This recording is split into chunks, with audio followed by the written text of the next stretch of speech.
बळीयाचे अंकित आम्ही झालो बळीवंत, बळीयाचे अंकित आम्ही झालो बळीवंत, लाथाळीला संसार केला षडउर्मीचा मार, जनतन धन केले तो नाही समान, जनतन धन केले तो नाही समान, लाथाळीला संसार केला षडउर्मीचा मार. तुका म्हणे आता आम्ही मुक्तीची या माथा, तुका म्हणे आता आम्ही मुक्तीची या माथा लाथाळीला संसार केला षडूर्मीचा मार पांडुरंगा करू प्रथम पांडुरंगा करू प्रथम नम पांडुरंगा करू प्रथम नम पांडुरंगा करू प्रथम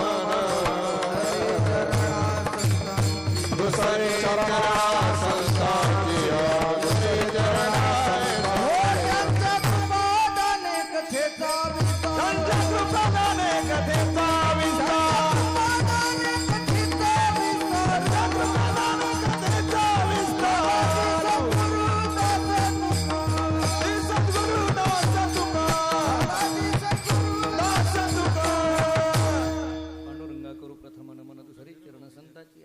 त्यांच्या कृपादाने कथेचा विस्तारू बाबाजी सद्गुरुदास तुका मस्तक हे पायावरी या वारकरी संताची आजीने पंढरी सारिखाची आपोला धामणगाव केला वैकुंठाधिपती श्री विठ्ठल सखा सोयरा जोडीला जो का भक्त विरक्त भूतळवटी विख्यात हा बोधला त्या श्री संत सद्गुरु मानकोजी चरणी साष्टांग मी घातीला विठाला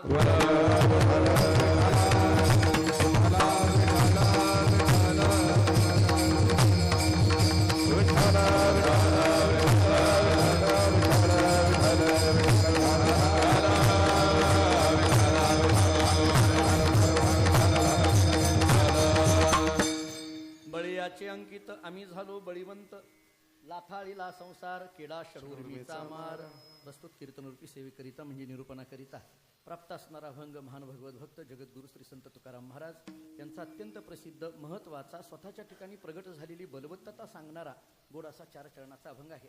या अभंगातून जगद्गुरु श्री संत तुकाराम महाराजांनी सांगितलेली ही जी बलवत्तता आहे ती बलवत्तता 3 पद्धतीने आपल्याला विचारात घेता येण्यासारखी आहे. अभंगाच्या पहिल्या चरणातली भाषा आहे बळीयाचे अंकित आम्ही झालो बळीवंत आम्ही बलवान झालो. ही बलवत्तता कोणकोणत्या पद्धतीने विचारात घेता येण्यासारखी आहे. एक संसाराच्या संबंधाने विचारात घेता येण्यासारखी आहे, दुसरी व्यवहाराच्या संबंधाने विचारात घेता येण्यासारखी आहे आणि तिसरी परमार्थाच्या संबंधाने विचारात घेता येण्यासारखी आहे. संसाराच्या संबंधाने बलवत्तता कशी लाथाळीला संसार केला षडूर्मीचा मार. व्यवहाराच्या दृष्टीने बलवत्तता कशी जन तन धन केले तृणाही समान आणि परमार्थाच्या दृष्टीने बलवत्तता कशी तुका म्हणे आता आम्ही मुक्तीची या माथा बळीयाचे अंकित आम्ही झालो बळीवंत असा एक विचार आपल्याला करता येण्यासारखा आहे.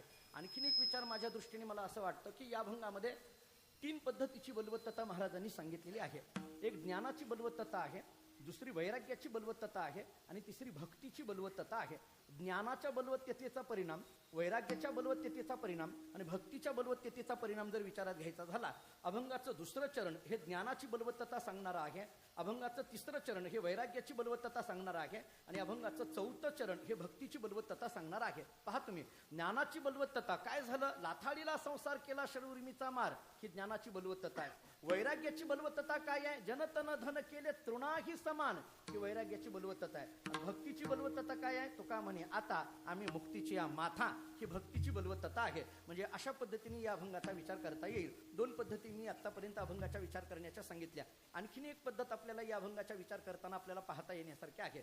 या अभंगाच्या 2ऱ्या चरणातली पूर्वार्धाची भाषा जर अगोदर घेतली आणि मग बाकीची 3 चरणं जर लावता कशी येतात त्याचा विचार आपल्याला करता येण्यासारखा आहे. काय आहे, बऱ्याचदा आपल्याकडे अभंगाचं 2रं चरण हे द्रुपद म्हणून सांगितलं जातं. म्हणजे 2रंच असतं अशातला भाग नाही, 2रंच असतं अशातला भाग नाही, परंतु बहुतांशी अभंगाला 2रं चरण द्रुपद म्हणून आहे. काही अभंगाला 1लं चरण द्रुपद आहे, काही अभंगाला 4थं चरण द्रुपद आहे, काही अभंगाला द्रुपदच नाही. असे कित्येक अभंग आपल्याला गाथ्याचं वर्गीकरण करताना पाहायला सापडतात. आता याच्यामध्ये अभंगाच्या या 2ऱ्या चरणातली पूर्वार्धाची भाषा जर अगोदर घेतली, लाथाळीला संसार आणि लाथाळीला संसार याचं काय कारण झालं बाबा, तुकाराम महाराज सांगतात काही नाही, बळीयाचे अंकित आम्ही झालो बळीवंत हे त्याचं कारण आहे.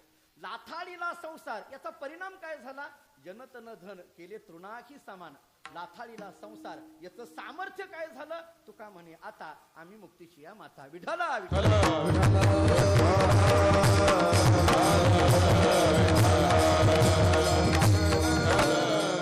3 विचार आतापर्यंत सांगितले. एक, व्यवहाराची बलवत्तता, संसाराची बलवत्तता, परमार्थाची बलवत्तता असा विचार करा किंवा ज्ञानाची बलवत्तता, वैराग्याची बलवत्तता, भक्तीची बलवत्तता असा विचार करा, किंवा लाथाळीला संसार हे अगोदर घ्या आणि बाकीची 3 चरण लावून घ्या.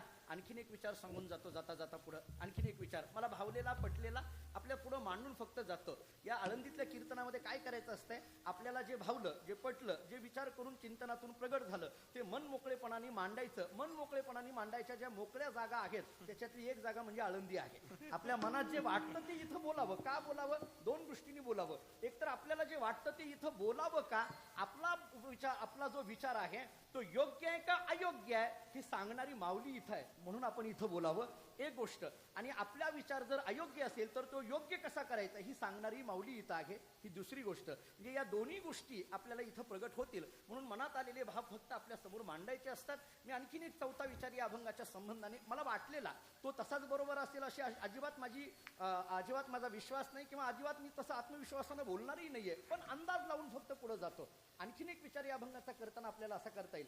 काय आहे, तत्वज्ञानामध्ये कारण कार्याचा संबंध आपल्याला सांगितला जातो. एखादं कारण असतं, त्या कारणाचं कार्य घडतं आणि त्या कार्याचा परिणाम माणसाच्या जीवनावर होत असतो. आपल्याकडे अशी प्रक्रिया सांगितलेली दिसून येते. हा परिणाम कशाचा आहे? अहो त्या कार्याचा आहे. ते कार्य कशाचं आहे? अहो त्या कारणाचा आहे. म्हणजे कारणापर्यंत जावं लागतं. परिणामाचा विचार कार्याच्या माध्यमातून कारणापर्यंत केला जातो. या अभंगाचा जर अशा 3 शब्दांनी विचार करायचा झाला तर मला असं वाटतं की या अभंगामध्ये कारण अभंगाच्या पहिल्या चरणातली पूर्वार्धाची भाषा, बळीयाचे अंकित हे झालं कारण, आम्ही झालो बळीवंत हे झालं कार्य, आणि या कार्याचा परिणाम म्हणजे अभंगाचे बाकीची 3 चरण आहेत. या कार्याचा परिणाम काय झाला? लाथाळीला संसार. या कार्याचा परिणाम बळवंत झाल्यानंतर काय परिणाम झाला? जनतन धन केले तृणा समान. आणि या कार्याचा परिणाम काय झाला? तुका म्हणे आता आम्ही मुक्तीची या माता. म्हणजे कारण, कार्य आणि परिणाम असाही या अभंगाचा विचार करता येईल. विठ्ठल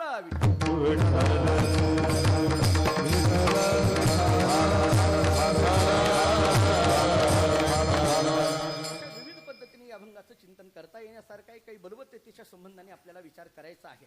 ज्या भूमीमध्ये ही सेवा होते, ज्याचं औचित्य या सेवेचं आहे हे आपल्याला सगळ्यांना विदित आहे की इथं स्वामी अमृतनाथ महाराजांच्या या मठामध्ये ही सेवा संपन्न होते. याचं कारण आपल्याला सगळ्याला माहीत आहे. महाराजांचा हा पुण्यतिथीचा सोहळा 52 वर्ष यावर्षी पूर्ण होत आहेत. त्याच्या निमित्ताने हा सोहळा या ठिकाणी संपन्न होतोय. आदरणीय श्रद्धेय परमस्नेही हरिभक्तीपरायण पुरुषोत्तम दादा पाटील महाराज आणि त्यांचा सगळा परिवार, इथं असणारी आळंदीकर किंवा या संस्थांवर प्रेम करणारे सगळे अनुयायी मंडळी, या सर्वांच्या सहकार्याने हा उत्सव या ठिकाणी संपन्न होतोय. गेल्या अनेक वर्षापासून माझ्याकडे इथं कीर्तनाची सेवा येते.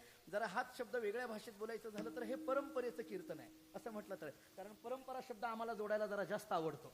आम्हाला कुठेही परंपरा जोडली की मग आम्ही कायमचे मोकळे होतो.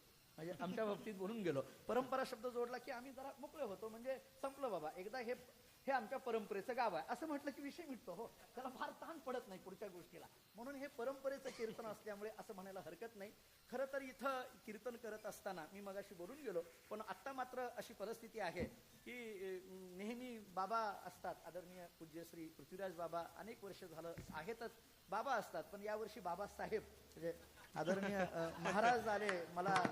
मी घाबरून गेलो अगदी. म्हणजे महाराज जेव्हा आले तेव्हा मला कळालं नाही. मला वाटलं भेटून जाणार आहेत काही, की लांबून दिसत होते मला यायला लागलेले. भेटतील आणि जातील, कारण हा कार्यक्रमाचा सगळा गर्दीचा कार्यक्रम म्हणजे प्रत्येकाला कीर्तन आहेत, त्यांच्याही पाठीमागं कुठेतरी सेवा असणारच आहे. पण तरी सुद्धा ते का थांबले मला इथं बसले कळालं नाही. म्हणून मी हळूच त्यांना म्हटलं की तुम्हीच करा कीर्तन. मी कानामध्ये त्यांना म्हटलं. ते म्हटले अगोदर सांगितलं असतं तर केलं असतं, या अभंगावर मला जमत नाही असं मला ते बोलून गेलं. मी म्हटलं तुम्ही मला अगोदर सांगितलं असतं तर तुम्हाला ज्या पाहिजे ते घेतलं असता. मला काय, मला फक्त घ्यायचाच होता, बोलायचं तुम्हाला होतं, मला काय. परंतु एक वेगळे संबंध आहेत. आदरणीय पूज्य श्री बाबासाहेब महाराज इंगळे महाराजांचे आणि माझ्या घराण्याचे फार वेगळे संबंध आहेत. मी खूप लहान असल्यापासून माझ्या घरामध्ये ते येत आहेत. माझे वडील गुरुरे दादा आणि त्यांची अतिशय जीवलग मैत्री. मला आठवतंय धामणगावामध्ये आमच्या मूळ गावी जवळजवळ 25-30 वर्षापासून त्यांची कीर्तनं होत आहेत. आम्ही लहानपणापासून मी त्यांची कीर्तनं ऐकत आलेलो आहे. त्यांची कीर्तनं मला आवडतात, ऐकत आलो. पण त्यांच्यासारखं कीर्तन काही जमलं नाही मला, त्यांच्यासारखं जमलं नाही. मी त्याच्याही पुढे सांगू का, इंगळे महाराज या नावाचा अर्थ फक्त इंगळे महाराज, दुसरं कोणी होणे नाही. काही इंगळे महाराज काही असे आहेत, हे व्यक्तिमत्व असे आहेत, त्यांचं नाही कोणी होणे नाही. तुम्हाला खरंच सांगतो, त्या काही अशा परमार्थामध्ये अशा काही व्यक्ती आहेत, हे परमार्थाचं वैभव आहे आपल्या वारकरी संप्रदायामध्ये. अशा काही व्यक्ती आहेत की त्यांचं नाव घेतल्यानंतर तेच दुसरं त्याला तुलनाच करता येणार नाही. त्या व्यक्तीच्या त्या अनुषंगाने काही काही गोष्टी, काही काही व्यक्तिमत्व आमच्या डोळ्यासमोर ठरलेली आहेत की ती व्यक्तिमत्व त्याच पद्धतीने किती वर्ष झालं. आज मी म्हणजे अगदी खूप लहान, माझ्या माहितीप्रमाणे 2री-3रीला काहीतरी होतं, मी त्यांचे कीर्तन ऐकत होतो तेव्हापासून बाबासाहेब इंगळे महाराज हे नाव महाराष्ट्रामध्ये जे काही आज ताकद निर्माण केलेलं नाव आहे वारकरी संप्रदायामध्ये, ते आज तागायत अशाच पद्धतीचं टिकून आहे नाव. आणि हे असं कधी टिकत नसतं. त्याला फार मोठी ताकद असते, त्याला फार मोठा त्याग असतो, फार मोठी चिंतनाची बैठक असते की त्यांनी त्यांच्या आयुष्यामध्ये केल्यामुळे आजही ते नाव त्याच ताकदीने टिकून आहे. त्यामुळे वारकरी संप्रदायातली अशी अनेक दिग्गज मंडळी आपल्या संप्रदायामध्ये, विशेष करून मी तरुण मंडळी करता बोलेल, मी आपल्यातलाच एक आहे, पण ह्या मंडळींना सगळ्या मी डोळ्यासमोर धरतो. ही सगळी मंडळी, जुनी मंडळी, याच्यामध्ये नावं घ्यायला गेलो तर कुणाचं तरी नाव राहून जाईल, म्हणून मी सगळ्या जुन्या मंडळींच्या चरणावर नतमस्तक होतो. का? कारण त्यांनी खूप प्रतिकूलतेमध्ये, बाबासाहेब महाराज जेव्हा आमच्या गावी येत होते बरं का, मी आठवतंय, तर आमच्या गावाला एसटीच नव्हती, त्यामुळे ते रायरासून चालत आलेले आहेत. त्यांना विचारा, चालत कित्येकदा त्यांनी कीर्तन येऊन केलेले आहेत. आज आम्ही गाड्या घेऊन प्रत्येक गावामध्ये अगदी वाडी वस्तीवर पोहोचतो, पण मला वाटतं की आम्ही आज गाड्यामध्ये फिरायला लागलो याला कारण ही मंडळी पूर्वी चालत गेली, हे त्याचं कारण आहे. चालत जाऊन या मंडळींनी संप्रदाय टिकवला, संप्रदाय रुजवला, तळागाळापर्यंत पोहोचले की ते काय व्यवस्था होते. आता आम्हाला सगळ्या व्यवस्था आहेत. आता आम्हाला फोनवर अगोदरच विचारलं जातं तुम्हाला जेवायला काय करायचं, अमुक तमुक. त्यावेळेस काय होतं महाराज, फोन नव्हते, काही नव्हतं. कोणत्याही पद्धतीच्या व्यवस्था नसताना सुद्धा त्याच्यामध्ये परमार्थाचं बीज टिकून ठेवणं हे फार कठीण होतं. त्या पलीकडला काळ आणखीन बघितला तर त्याहून कठीण. त्या पलीकडला काळ जर पलीकडला पाहिला तर त्याहून कठीण. म्हणजे वैकुंठवासी मामासाहेबांपासूनचं नाव जर आपण इकडं संस्थेच्या संबंधाने घ्यायचं झालं, पंढरपुरातली काही फडकरी मंडळी, भास्कर महाराज, देहूकर महाराज ही नावं घ्यायची झाली, किंवा मी माझ्या गुरूंकडे ज्यांच्याकडे शिकलो ते वैकुंठवासी गुरुवारी हरिभाऊ महाराज पाटील हे नाव घेता आलं, तर ही सगळी मंडळी त्याहून प्रतिकूल परिस्थिती. म्हणजे तिथून पुढं महाराजांचा हा काळ, तिथून मग आमचा काळ, या पद्धतीने हा सगळं संक्रमित होत आलेला काळ. पण संप्रदायाची बीज, संप्रदायाचा हा तत्वाचा प्रचार आणि प्रसार टिकविण्याकरता रात्रंदिवस आपण सगळी धडपडणारी मंडळी आहेत. त्यामुळे या जुन्या मंडळींना आणि नव्या मंडळींच्या चरणावर नतमस्तक होतो आणि या अभंगाच्या चिंतनाकडे प्रवृत्त होतो. विठ्ठला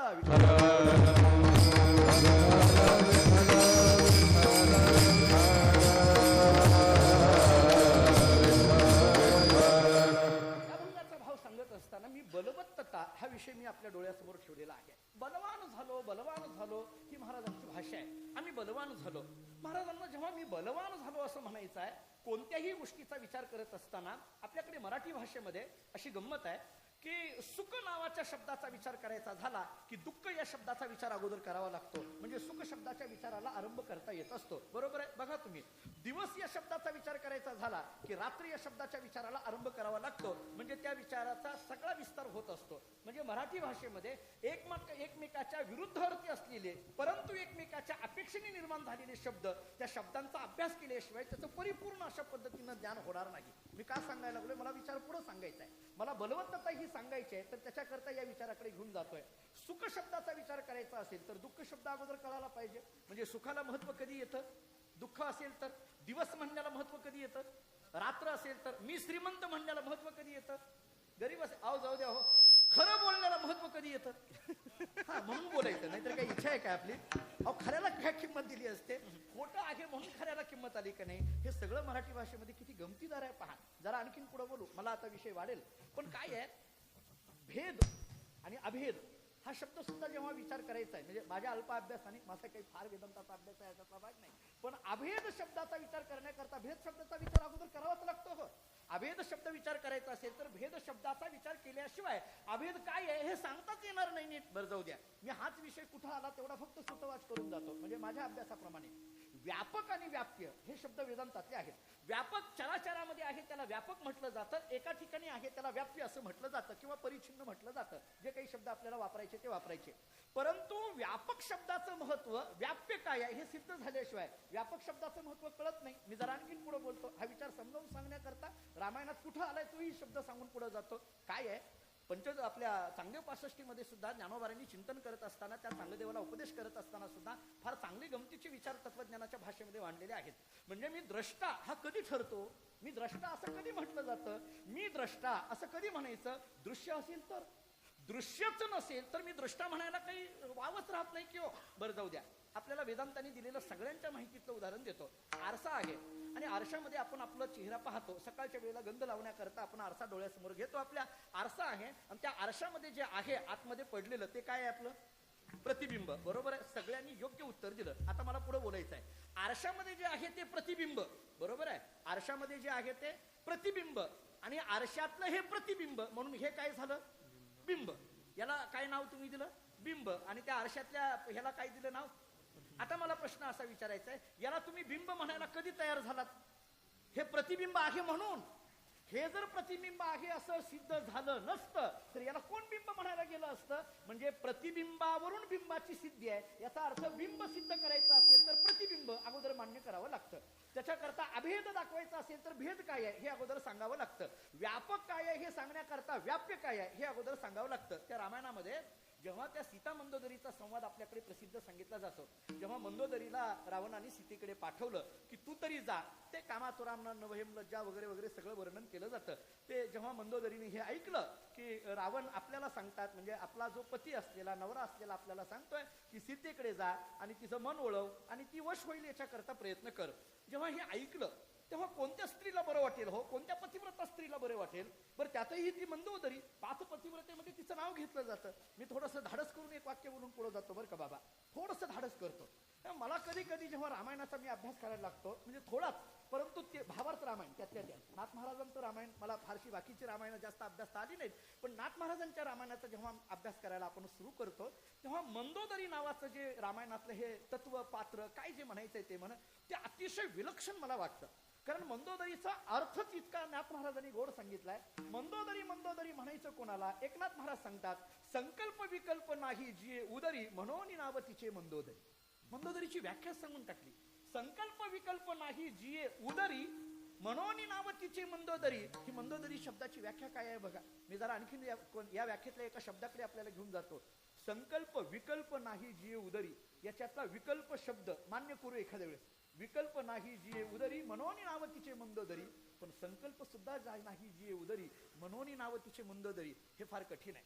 थोडंसं माफी मागून एका विषयाला फक्त मांडतो, त्याच्यावर चर्चा पुन्हा स्वतंत्र. मी मगाच बोललो हे पीठ आहे, त्यामुळे इथं फक्त विषय मांडायचे आणि याच्यावर समग्र चर्चा व्हावी अशी अपेक्षा व्यक्त करायची. एक विषय मांडतो, माझा थोडासा बालिशपणा असेल, याच्यात थोडंसं धाडसही असेल, याच्यात थोडासा अपमर्दही मी करत असेल असं वाटत असेल, परंतु मी माझ्या त्या बोलण्यापेक्षा त्या बोलण्याच्या पलीकडे भाव काय आहे त्याच्याकडे जरा लक्ष द्या, एवढीच माझी विनंती आहे. मला फक्त मांडायचंय काय सांगतो. मंदोदरी आणि सीता हे 2 नावं जेव्हा रामायणातली समोर येतात, म्हणजे माझ्या दृष्टीने, तेव्हा मंदोदरीची व्याख्या करताना नाथ महाराजांची भाषा आहे, विकल्प नाही जी उदरी म्हणून नाव तिचे मंदोदरी. संकल्प विकल्प नाही जी उदरी म्हणून नाव तिचे मंदोदरी. मला असं वाटतं की मंदोदरी ज्याच्या जवळ राहिली तो कोण आहे? रावण. आणि सीता ज्यांच्या जवळ राहत होती ते कोण आहेत? रामचंद्र प्रभू. आता ऐका माझं पुढचं बोलणं. मी म्हणून म्हटलं माझ्या फक्त शब्दाकडे लक्ष देऊ नका, त्याच्या पलीकडे भाव काय सांगायचा आहे, माझ्या भावाकडे लक्ष द्या. याच्यातला एक भाव फक्त काढायचा प्रयत्न करतोय. या सगळ्यातून भाव, रामायणातून भाव खूप निघतात. हो, भाव वाढवण्यापेक्षा भाव निघतात फार. ते निघाले पाहिजे, आपल्याला काढता आले पाहिजे. निघतात नाही असं नाही, काढायला गेल्यानंतर निघतात. आपण त्याच्या दृष्टीने बघितलं तर मी सगळे विद्यार्थीच आहोत, त्यामुळे या जागेवर तर सगळे विद्यार्थी. आळंदीमध्ये कोणीही, जरा माफी मागून बोलू, इथं महाराज फक्त माऊली, इथं महाराज फक्त माऊली आणि माऊलींच्या समोर आम्ही सगळे विद्यार्थी. माऊलींच्या समोर आम्ही सगळे विद्यार्थी. मग फक्त त्याच्यात एवढाच आहे की हे मोठे विद्यार्थी, हे लहान विद्यार्थी, असा फक्त फरक करता येईल, एवढाच फरक करता येईल. पण सगळे माऊलींच्या समोर मात्र सगळे आम्ही विद्यार्थीत आणि सगळे माऊलींची लेकरं म्हणून. आणि जरा थोडंसं माझं वय कमी आहे, माझा अनुभव कमी आहे, पण तरीही पूज्य श्री बाबासाहेब महाराजांची साक्ष घेऊन बोलतो. माऊली, तुकोबबारा ही 2 नावं आहेत म्हणून आम्हाला कुठेतरी संप्रदायात महाराष्ट्रात विचारतात महाराज. आम्हाला जी किंमत आली विचारलं. आज महाराष्ट्रावर गेल्यानंतर जी आम्हाला किंमत येते त्याला एकच काम आहे, फक्त आम्ही ज्ञानोबा तुकोबाराचं नाव घेतो. जरा माफी मागून आणखीन एक वाक्य बोलू. ज्ञानोबा तुकोबाराचं नाव जर आम्ही घेतलं नाही तर आम्हाला कोणी विचारणार नाही म्हणण्यापेक्षा एक शब्द आहे, पण मी बोलत नाही असं म्हणतात. ते तुम्ही विचारून घ्या. अंदर की बात जाणे, ते सगळ्याही गोष्टी इथं इतक्या बोलायच्या नसतात, हेही कठीण आहे. जितकं बोलायचंय तितकं काही बोलू नये, हेही तितकंच खरं आहे. पण खरंच आहे ती वस्तुस्थिती आहे. मी थोडा विचार का मांडायला लागलोय. मंदोदरी आणि सीता, मी विचार कुठून घेऊन आलो हे आणखीन एकदा घेऊन जातो. मागं मी जिथून आलोय मला सांगायचंय बलवत कथा, मला मांडायच्या या अभंगातून सगळ्या. बळीयाची अंकिता आम्ही झालो, बळीवंत. मला बलवत्तता सांगायची आहे, पण बलवत्तता ऐकण्याकरता अगोदर काय ऐकावं लागेल याचं चिंतन मी करायला लागलं. त्याच्याकरता मी थोडा सापेक्ष भावाने विचार असा मांडत होतो. सुख दुःख, गरीब श्रीमंत, व्याप्य व्यापक या दृष्टीने मांडत होतो. आणि हा व्यापक आणि व्याप्याचा विचार रामायणात कुठं आलाय तेवढा मला मांडायचा आहे. आणि त्या संबंधाने काय चर्चा घडली रामायणात ते सांगायचं आहे. मंदोदरीच्या आणि सीतेच्या संवादामध्ये हा विचार आलेला आहे, व्याप्य आणि व्यापकाचा. आणि म्हणून मी थोडी मंदोदरी आणि सीतेची तुलना करण्याचा प्रयत्न करतोय. म्हणून माझं थोडंसं धाडसाचं वाक्य असंच आहे की मंदोदरी रावणाच्या जवळ राहत असलेली पण विकल्प नाही जी उदरी, असं म्हणून नाथ महाराजांनी वर्णन करावं. सीता आणि मंदोदरी एकाच तेवढ्याच अधिकाऱ्याच्या, त्याच्यात मला शंका अजिबात नाही. पण तरीही माझ्या मनात कुठंतरी राहून राहून एक सल कोपऱ्यात राहते. रावणाच्या जवळ राहून सुद्धा मंदोदरीला विकल्प येऊ नये आणि रामाच्या जवळ राहून सीतेच्या मनात विकल्प यावा. राहून राहून माझ्या मनात कुठंतरी वाटतं. मी तुम्हाला बोलतो याच्यात अपमर्द नाही. मी पुन्हा माफी मागवतो, कारण बऱ्याचदा जेवढं बोललो तेवढंच कट करायची सवय आहे आणि तेवढंच युट्यूबला टाकायची सवय लागली. त्यामुळे फार गोंधळ व्हायला लागले. ते मागचं पुढचं बोललेलं सगळं महाराज आपलं निघून जातं. त्यामुळे आता हे फार अवघड झालंय. हे जेवढी व्यवस्था चांगली तितकीच धोकादायक झाली अलीकडल्या काळामध्ये. ते फार धोकादायक झालं हे सगळं. हे ते म्हणून मी म्हटलं की तुम्ही मागचं पुढचं माझा भाव अगोदर लक्षात घ्या. मी काय बोलतो त्याच्याकडे लक्षात घ्या. मी चिंतना करता एक विषय मांडतोय. माझा हे नाही एक काय करता येईल का, या विषयावर चर्चा करता येईल का बघा. ते ठीक आहे, ती लीला आहे सीताची, ती काय आहे ते सगळं नंतर बघू आपण. ते काय त्याची उत्तरं खूप आहेत. अध्यात्म रामायणाने प्रचंड उत्तरं दिलेली आहेत त्याची. पण मला असा विचार मांडायचा होता आणि म्हणून मला मंदोदरी कुठेतरी काकणभर जास्त आहे का काय अशी रामायणामध्ये वाटते. आणि स्वतंत्र चरित्र मंदोदरीचं कधीतरी ऐकावं की काय असं रामायणामध्ये वाटतं. आणि मग ती मंदोदरी जेव्हा सीतेकडे जात असताना तिच्या मनात काय भाव निर्माण झाले हे भावार्थ रामायणामध्ये नाथ महाराजांनी जेवढे चांगले वर्णन केलेले आहेत तेवढे अन्य रामायणामध्ये कुठे दिसणार नाही. किती गोड वर्णन केलं. नाथ महाराज सांगतात जेव्हा मंदोदरी सीतेला भेटायला निघाली तेव्हा तिच्या मनामध्ये दोन उर्मी तयार झाल्या. एक सुखाची उर्मी होती आणि एक दुःखाची उर्मी होती. नीट ऐका. मंदोदरीच्या मनामध्ये दुःखाची उर्मी कोणती आहे आणि मंदोदरीच्या मनामध्ये सुखाची उर्मी कोणती आहे सीतेला भेटायला जाताना. तर दुःखाची उर्मी अशी आहे, आपला पती रावण हा कामातूर झाल्यामुळे हतबल झालाय आणि तो काय बोलतोय हे त्याला कळत नाहीये. त्यांनी मला काय काम सांगावं हे त्याच्या लक्षात येत नाहीये. आणि माझ्या पतीची ही होत असलेली अवहेलना किंवा माझ्या पतीचं होत असलेलं हे अधपतन हे तिला कुठंतरी मनाला सल करणार आहे. ती म्हणते की काय हे मी ज्याच्याबरोबर मी माझं सर्वस्व अर्पण ज्याला केलेलं आहे ज्याचा एवढा. आणि एका स्थितीच्या संबंधाने मनामध्ये अशा कामाविषयी भावना निर्माण होऊन त्याचं अधपतन होत असलेलं पाहून मंदोदरीच्या मनामध्ये वाईट अशा पद्धतीने वाटायला लागलं आणि तिला दुःख झालं. ही एक दुःखाची उर्मी. आता पुढे ऐका. पण त्याच अंतःकरणामध्ये लागून एक सुखाची उर्मी पण येते. हे कधी तिचं मन असं मन दुःखात जात आहे आणि कधी कधी एकदम हर्षभरीत होते मंदोदरी. का होते मंदोदरी असं विचार करते ते काही का असेना. आता बघा ते काही का असेना पण या निमित्ताने रावणाने सांगितलेला निरोप घेऊन मला अशोकवनामध्ये जाता येत आहे आणि या निमित्ताने सीतेचं प्रत्यक्ष दर्शन होणार आहे. हे माझ्या जीवनातला आनंद आहे. हा माझ्या जीवनातला आनंद आहे. हे मी माझ्या जीवनातलं फार मोठं भाग्य समजते की जिच्या मुखामध्ये अखंड रामचंद्र प्रभूंचं नामस्मरण आहे, जी राममय झालेली आहे, जिला दर्शन घेण्याने सुद्धा पावनता प्राप्त होते, अशा स्थितीचं दर्शन घेण्याचं भाग्य मला प्राप्त होतंय. ही सुखाची उर्मी तिथंच तयार होते. आणि अशा सुखदुःखाच्या उर्म्या घेऊन निघालेली ही मंदोदरी जेव्हा अशोकवनामध्ये पोहोचते आणि पोहोचल्यानंतर दोघींची चर्चा सुरू होते. त्या दोघींचं भेटणं एकनाथ महाराजांनी तर दोन साधूंची भेट झाली असं वर्णन केलं. मंदोदरी आणि सीता भेटणं म्हणजे दोन साधूंची भेट झाली. आणि मग दोघी एकमेकाकडे पाहायला लागल्या आणि पाहत असताना मंदोदरीनी एक प्रश्न सीतेला केला.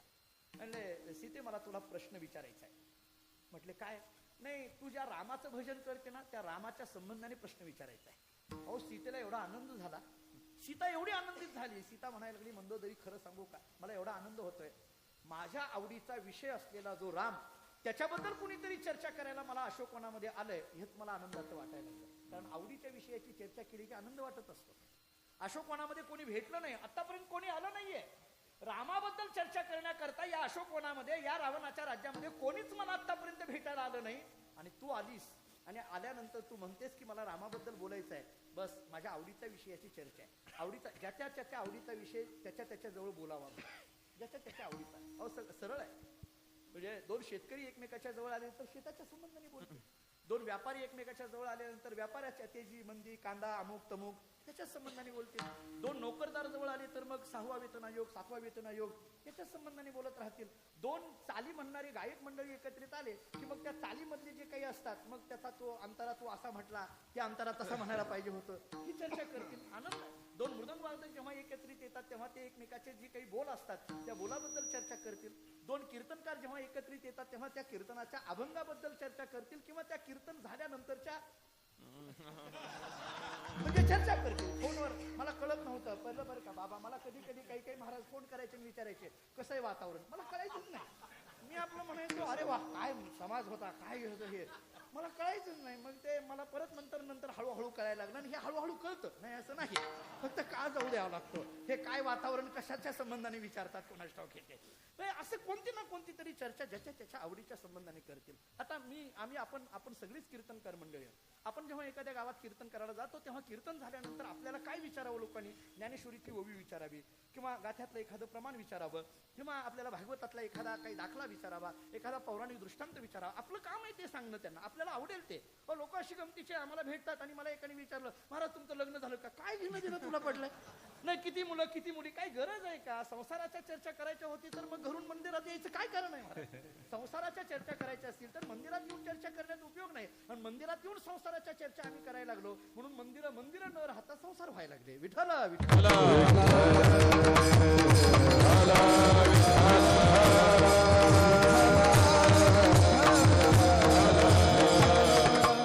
सीता म्हणते मंदोदरी माझ्या आवडीचा विषय, तू बोलायला लागलेली विषय फार आवडीचा आहे. बोल काय पाहिजे तुला या प्रश्नाबद्दल, काय विषयाबद्दल बोलायचंय ते बोल. रामाबद्दल बोलायचंय ना, बोल काय पाहिजे.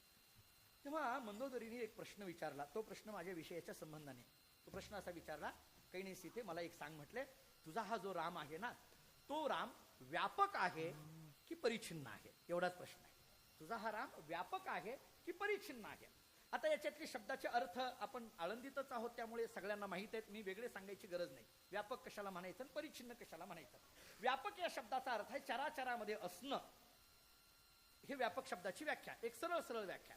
परिच्छिन्न या शब्दाचा अर्थ आहे कालाची, देशाची, वस्तूची त्याला मर्यादा असणं, याला परिच्छिन्न म्हटलं जातं. ज्याला आपण वेदांतामध्ये कालपरिच्छेद, देशपरिच्छेद आणि वस्तुपरिच्छेद असे शब्द आपण वेदांतामध्ये वापरतो, त्याला परिच्छिन्न असं म्हटलं जातं. आणि मग या परिच्छिन्न आणि व्यापक असे दोन शब्द घेऊन मंदोदरीने सीतेला प्रश्न विचारला, तुझा राम व्यापक आहे का परिच्छिन्न आहे. आता ऐका बरं, सीता उगी ऐकत होती आणि सीता शांत बसलेली पाहिल्यानंतर मंदोदरी पुन्हा त्या प्रश्नाचा एक उपभाग बोलते. मंदोदरी म्हणते, हे बघ सीते, तुझ्या रामाबद्दल तुला परिच्छिन्न म्हणता येणार नाही. जर परिच्छिन्न म्हटलं तर तो प्रभू कसा. मग परिच्छिन्न या शब्दाचा अर्थ एका दिशेमध्ये, मग त्याच्यामध्ये आणि सामान्य माणसामध्ये फरक काय राहिला, त्याला परिच्छिन्न म्हणता येणार नाही. सीता शांत, मग तुला व्यापक म्हणावं लागेल. सीतेने होकारार्थी मान हलवली, हा ठीक आहे म्हणावं लागेल. मग व्यापक या शब्दाचा अर्थ काय सांग. सीता शांतच होती आणि मग शेवटी मंदोदरीच बोलायला लागली, अगं सीते व्यापक या शब्दाचा अर्थ सगळीकडे असणं ना, म्हटले हो. चराचरामध्ये असणं ना, म्हटले हो. म्हणजे याचा अर्थ तो राम अयोध्येमध्ये आहे ना, हो. आता सीता शोध करत असताना दंडकारण्यामध्ये तो फिरतोय तो आहे ना, म्हटले हो. इथं लंकेमध्ये तो आहे ना, म्हटले हो.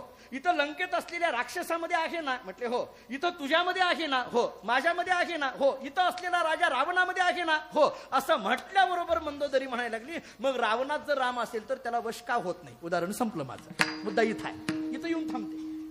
मग त्याला जर व्यापक आहे याचा अर्थ सगळीकडे आहे, याचा अर्थ तो रावणातही आहे. आणि मग रावणात असेल तर मग तो रावण तुला बोलवतोय, तू जायला का तयार नाही. विठ्ठला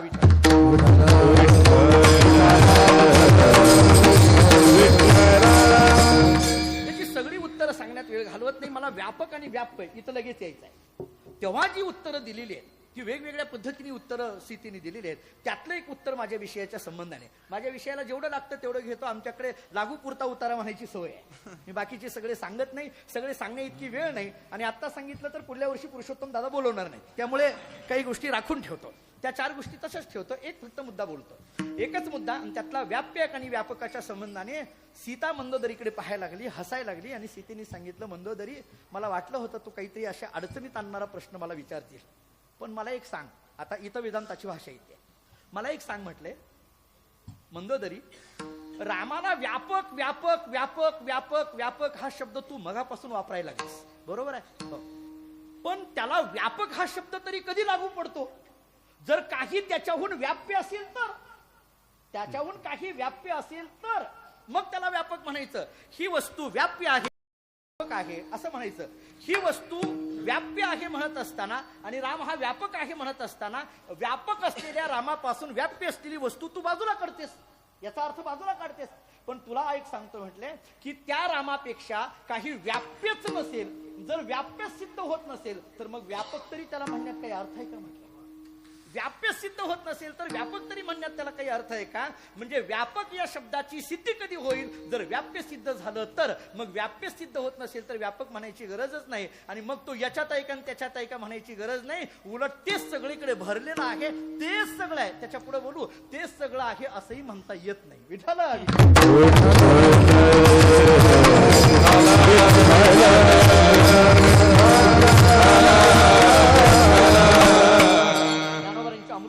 भाषा सगळ्यांच्या पाठातली आहे. किंबहुना शब्दू स्मरणदानी प्रसिद्धू परी येयाही संबंधो नाही येथे.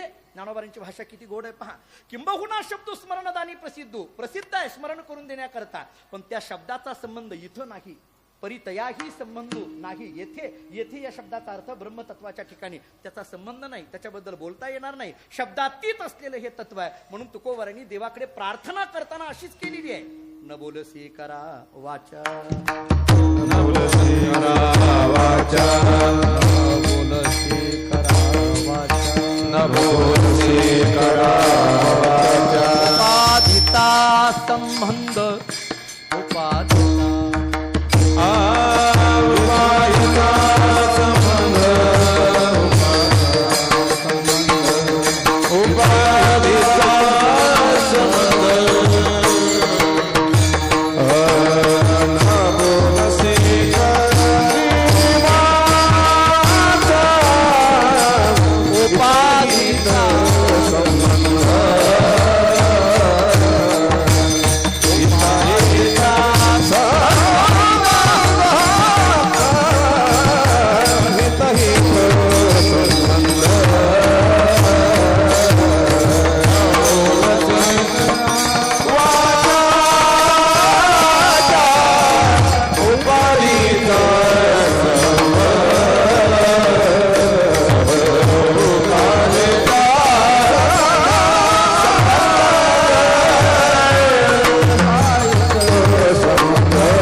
शब्दाकडे लक्ष द्या जरा. तुकोबारा सांगतात देवा न बोलसी करा वाचा, ही वाचा न बोलसी करा. का? कारण बोलायला गेल्यानंतर शब्द येणार आहे आणि शब्द हा उपाधी आहे आणि उपाधी म्हटलं की दुःख आहे, त्यामुळे बोलता येत नाही. काही काही ठिकाणी असं असतं लोक म्हणतात बस बोलताच येत नाही. बघा तुम्ही काही काही वेळेस असं असतं, कित्येक उदाहरण आहेत किंवा काही काही वेळेस आपल्याला आवडतं की नाही एखादं, जेव्हा एखादी गोष्ट आवडते काही असेल, म्हणजे कीर्तनातलं एखादा वाक्य आवडलं, कीर्तनातली एखादी चाल आवडली, कीर्तनात एखाद्या वेळेस महाराज मृदंग वाजवतात त्यातलं एखादी काय जे काही उतरणी असेल, जे काही मुखडा असेल, सरपटी असेल, थोडं थोडं येत आहे. त्यामुळे आपल्यालाही म्हणजे मी महाराजांचीच कीर्तन वाजवलेत. विचारा धामणगावामध्ये मी त्यांचं कीर्तन वाजवलेलं आहे. तेव्हाच्या त्या झटक्या चाली तसं थोडं थोडं तेव्हा वाजवलेलं आहे. त्यामुळे ती उतरणी कुठं धरायची हे त्यांच्यामुळे लक्षात आलं. उतरायचं फक्त कळालं त्यांच्यामुळे, नाही असं नाही तर लक्षात आलं. वाजवलं थोडं. हे कीर्तन पाडत नाही कुणाचं एवढं वाजवतो. आता कळालं ह्याच्यात सगळं, सगळ्याला कळालं. आता मी बोलू शकत नाही, महाराज याच्यावर फार अधिकारवाणीने बोलू शकतात. बाबा इथं बसलेले काय. आता अलीकडची परिस्थिती फार विचित्र आहे. जाऊ द्या, मला मुद्दा पुढे घ्यायचा आहे आपल्याला.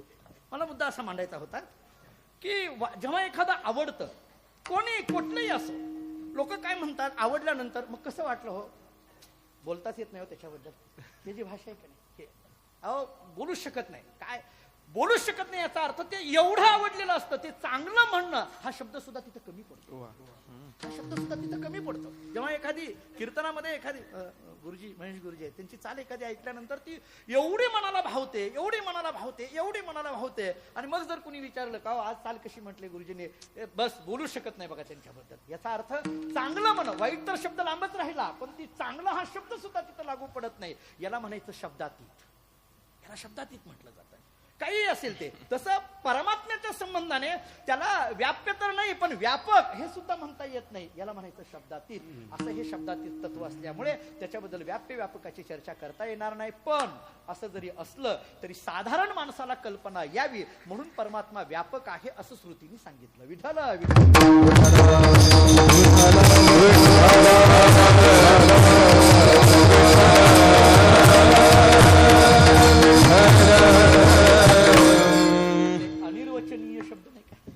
अनिर्वचनीय हा शब्द दोन्ही तिन्ही अर्थाने आपल्याला लावता येण्यासारखा आहे. तो जाऊ द्या, मला आता त्यात वेळ घालवायची नाही, पुढे घेतो. मुद्दा माझा होता बलवत्तता. याचा अर्थ आपल्याला त्याच्या व्यापक हे कळायचं असेल तर व्याप्य काय हे लक्षात आलं पाहिजे. सुख कळायचं असेल तर दुःख कळालं पाहिजे. श्रीमंत कळायचं असेल तर गरीब कळायला पाहिजे. तसं बलवत्तता कळायची असेल तर दुर्बलता काय आहे हे कळाली पाहिजे. महाराज सांगतात आम्ही बलवान झालो, जीव बलवान झाला, मग जीव दुर्बल कधी होता हे कळालं पाहिजे. आणि जर असेल तर त्याची कारण काय हे कळाली पाहिजे. बलवान झालो याचा अर्थ जीव ज्या गोष्टीने दुर्बल झाला होता त्या गोष्टी या जीवाच्या ठिकाणच्या निघून गेल्या, हा त्याचा अर्थ झाला. बलवान झालो याचा अर्थ काय, बलवान या शब्दाचा अर्थ काय, दुर्बलतेची असलेली कारण जीवनातून निघून गेली, एवढाच बलवान शब्दाचा अर्थ. बलवान शब्दाचा अर्थ एवढाच आपल्याला करता येईल. जरा मला माहित नाही तो वेदांतात किती विचार ग्राह्य धरला जाईल. परमानंद प्राप्ती म्हणजे काय, आत्यंतिक दुःखाची निवृत्ती झाली, संपलं. त्याच्याही पुढे दुःख निवृत्ती तरी म्हणता येतंय का, आनंद प्राप्ती तरी म्हणता येतंय का. इथं जर विचार करायचा झाला, हा प्राप्ती आणि निवृत्ती तरी शब्द माझ्या माहिती, आता आपण सगळी मोठी मंडळी आहात, विचारसागर अभ्यास करणारी मंडळी आहात, सांगणारी मंडळी आहात. माझ्या माहिती, माझ्या अल्प अभ्यासाने विचारसागराच्या अगदी पहिल्या दुसऱ्या तरंगाच्या शेवटी रहस्यामध्ये त्या मोक्ष शब्दाच्या व्याख्येवर किती चिकित्सा केलेली आहे. म्हणजे अत्यंतिक दुःख निवृत्ती, मग निवृत्तीची निवृत्ती कशी शक्य आहे, आणि परमानंदाची प्राप्ती, मग प्राप्ताची प्राप्ती कशी शक्य आहे, हे किती चर्चा केलेली आहे त्याच्यावर. शक्य आहे का प्राप्ताची प्राप्ती, निवृत्तीची निवृत्ती. जर मग निवृत्तीची निवृत्ती शक्य नाही आणि प्राप्ताची प्राप्ती शक्य नाही, तर मग अत्यंतिक दुःख निवृत्ती आणि परमानंद प्राप्ती म्हणणारा मोक्ष तर कसा शक्य आहे. आणि जर मोक्षाची सिद्धी होत नसेल तर मोक्ष प्राप्त करून घेण्याकरता या ग्रंथाचा अभ्यास करा म्हणणं हे कसं शक्य आहे. आणि जर ग्रंथाचा अभ्यास करायचाच नसेल तर मग इथं आळंदीला यायचं काय गरज आहे. आलं नाही हे इथपर्यंत. त्याचा अभ्यासच करायचा नसेल, अभ्यास करायचा नसेल तर आळंदीत काहीच काम नाही. खरं बोला काय आहे, हे आळंदी म्हणजे अभ्यासाचं स्थान आहे. मी जरा थोडं मी स्तुती करतोय अशातला भाग नाही, पण मी पुरुषोत्तम दादांना किंवा पृथ्वीराज बाबांना विचारा, मी कित्येकदा म्हटलेलं आहे, माझं थोडंसं ते वाक्य लागेलही, पण अभ्यासाच्या दृष्टीने जे वातावरण आळंदीमध्ये आहे की नाही, जरा धाडस बोलू, पंढरपुरात सुद्धा ते वातावरण नाही अभ्यासाच्या दृष्टीने. याचं कारण सांगू, माऊली इथं आमच्याकडून करून घेते. इथं माऊली साक्षात पद्धतीने करून घेते. इथं माऊली अभ्यासाला ज्यांना ज्यांना आहे त्यांना जवळ करून त्यांना दिशा देण्याचं काम माऊली प्रत्यक्ष. तुम्ही तर फार मोठी मी अनेकदा आळंदीकरांच्या चरणी का नतमस्तक होतो बाबा, सांगतो तुम्हाला कारण. म्हणजे माझ्या भावना कित्येकदा मी बोललेलो आहे. मी का नतमस्तक होतो याचं कारण, ज्या आळंदीला येण्याकरता आम्ही 2 महिने 3 महिन्यांनी धडपडतो त्या आळंदीमध्ये तुमचं नित्य वास्तव्य आहे, नित्य इंद्रायणीचं स्नान आहे. इंद्रायणीचा आज संध्याकाळी जर तुम्ही 8-9 वाजता इंद्रायणीच्या काठावर जाऊन बसल्यानंतर जे समाधान आहे ते समाधान दुसरं कुठेही मिळत नाही. ते समाधान कुठेही ती समाधानाची अवस्था प्राप्त होत नाही. बघा ती अनुभव घेणारी मंडळी आहात. मी कित्येकदा इथं आल्यानंतर पाहिलंय, मला कित्येक पूज्य महाराज मंडळी, विद्यार्थी महाराज मंडळी तिथं बसलेली दिसून येतात. ती जी आहे, आणि जरा बोलू, ते इंद्रायणीच्या काठावर बसणं आणि इंद्रायणी मातेकडे पाहणं याच्यासारखं वेगळं योगातलं ध्यान कोणतं करायची गरज पडणार नाही.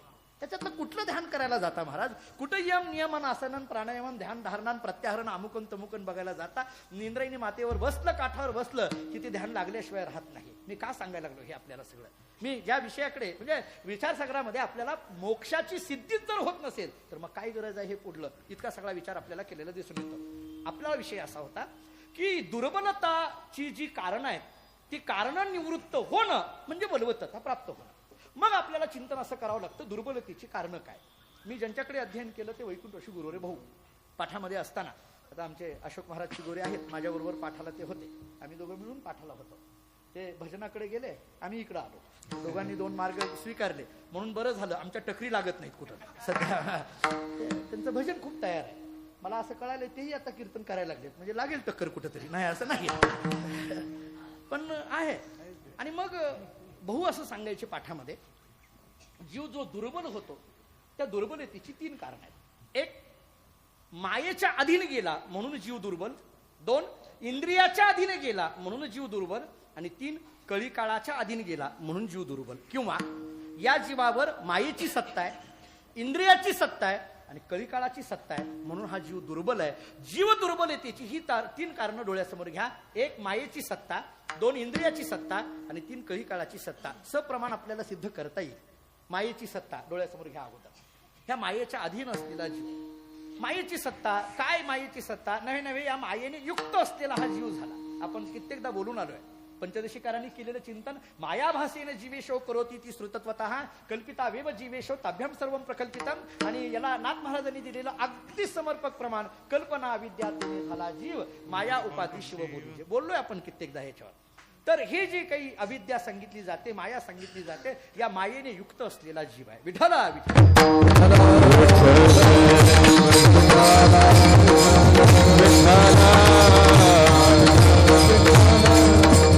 म्हणून तुकाराम महाराजांची भाषा अशी आहे की या मायेने युक्त असल्यामुळे सुखाचा शोध घेण्यामध्ये अख्खा जन्म गेला तरी सुखाची प्राप्ती नाही. नाटामधली भाषा सगळ्यांच्या पाठात ते, सर्व सुखाची आशा जन्म गेला, क्षण एक मुक्ती यज्ञ नाही केला, हिंडता नाही दिशा शिन पावला, माया वेष्टीला जीव माझा. मला इथं घेऊन यायचं होतं, हे मला बोलायचं होतं ते इथल्या प्रमाणावर. पण ते खालचं बोलायचं असेल तर वरून बोलावं लागतं ही, आणि बोलावंच लागतं. तुमच्याच मुखातलं एक वाक्य मी ऐकलंय, कधी हे अर्ध प्रमाण द्यायचं नाही, पूर्ण प्रमाण द्यायचं. तुमच्याच मुखातलं वाक्य आहे. विठ्ठला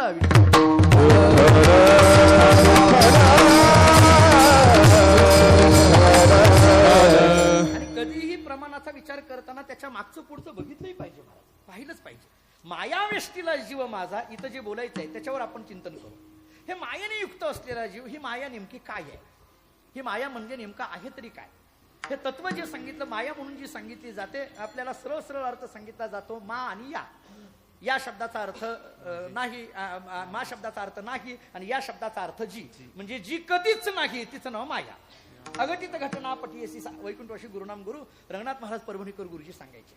गुरुजी असं सांगायचे, वेदांताची माया वेगळी, प्रापंचिकाची माया वेगळी आणि वारकऱ्याची माया वेगळी, असं बोलायचे. अशा कोट्या असायच्या त्यांच्या. वेदांताची माया, अघटित घटना पटीयसी 6 माया, किंवा विचारसागरांनी सांगितलेला विचार, स्वआश्रया स्वविषया 6 माया, किंवा अनादी अंतवतीच 6 माया. अनादी आहे पण अंतवती आहे, शांत आहे ती, नाश आहे तिचा, ब्रह्मज्ञान झालं की तिचा नाश होणार आहे. अशी जी ही माया आहे, या मायेने युक्त असलेला हा जीव आहे, मायेने अडकलेला हा जीव आहे, अविद्येमध्ये अडकलेला हा जीव आहे. आणि त्यामुळे मायेमध्ये अडकलेला हा जीव असल्यामुळे या जीवाच्या ठिकाणची ही दुर्बलता फार विचित्र अशा पद्धतीची आहे. किती प्रयत्न केला तरी याच्यातून बाहेर पडायचं फार कठीण आहे. या मायेबद्दल बोलताना आचार्यांची भाषा सगळ्यांच्या पाठात आहे. सन्नाप्य सन्नाप्य उभयात्मिकानो, भिन्नाप्य भिन्नाप्य उभयात्मिकानो, सांगाप्य नंगाही उभयात्मिकानो, महत अद्भुता अनिर्वचनीय रूपा. ही विवेक चूडामणी मधली भाषा आहे आचार्यांची. सन्नाप्य सन्नाप्य उभयात्मिकानो ही भाषा बोलताना आचार्य सांगतात, या मायेला सतही म्हणता येत नाही आणि या मायेला असतही म्हणता येत नाही. हिला सत म्हणूनही सांगता येत नाही. मायाकारी असलेलं जे जगत आहे, या जगताला सत म्हणता येईल का? म्हणता येणार नाही. असत म्हणता येईल का? म्हणता येणार नाही. मी उदाहरण देतो. मी वेदांत जरी सांगत असलो तरी तो पटवून देऊन पुढे सांगतो.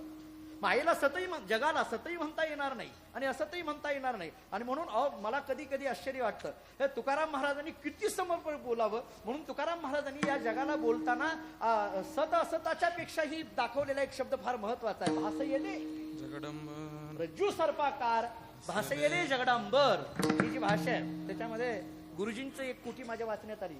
बाबा गुरुजी सांगायचे म्हणे, ते म्हणायचे हे जग भासलं असं म्हटलंय की नाही, इथला भासयेले शब्द फार महत्वाचा आहे. जग केलं म्हणायचं, जग झालं म्हणायचं का जग भासलं म्हणायचं, अशा कोट्या करायच्या. जग केलं म्हटलं की आरंभवाद, झालं म्हटलं की परिणामवाद, आणि भासलं म्हटलं की विवर्तवाद. आरंभवाद म्हटलं की नाही आई, परिणामवाद म्हटलं की सांख्य, आणि विवर्तवाद म्हटलं की वेदांती. विठाला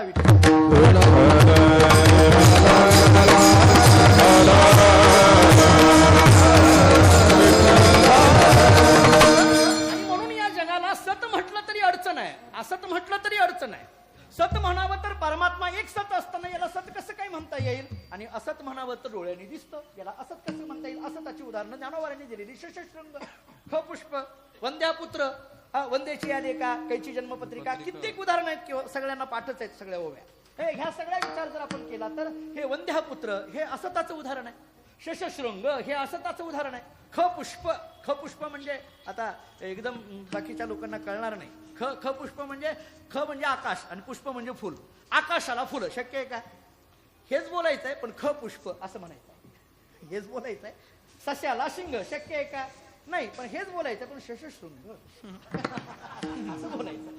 त्याला म्हणायचं वेदांती. आमचे दादा, आता बाबासाहेबांना माहिती आहेत, आमचे वडील असे गमतीने बोलत असतात बरं का. बाबासाहेब महाराज एकदा घरी महिनावारीला कीर्तन करत होतो ना, असाच वेदांत बोलायला लागलो. तुमच्यासारखं असं ते बसले होते. कीर्तन झाल्यानंतर ते मला म्हटले, हे तुमचं काही पटत नाही म्हटले. हे वेदांतिक त्यांनी मला सांगितलं अर्थ. ते म्हटले वेदांतिक कोणाला म्हणायचं, जे स्वतःला कळत नाही ते दुसऱ्याला न कळणाऱ्या भाषेत सांगायचे, त्याचं नाव वेदांतिक. हे त्यांनी सांगितलेली व्याख्या आहे. ते फार असे तडक्याबडकी मला बोलायचे. आजही बोलतात ते मला. त्यांनी मला रागवलेलं पुरुषोत्तम दादांना फार आवडतं. का आवडतं कोणाला काय गंमत आहे.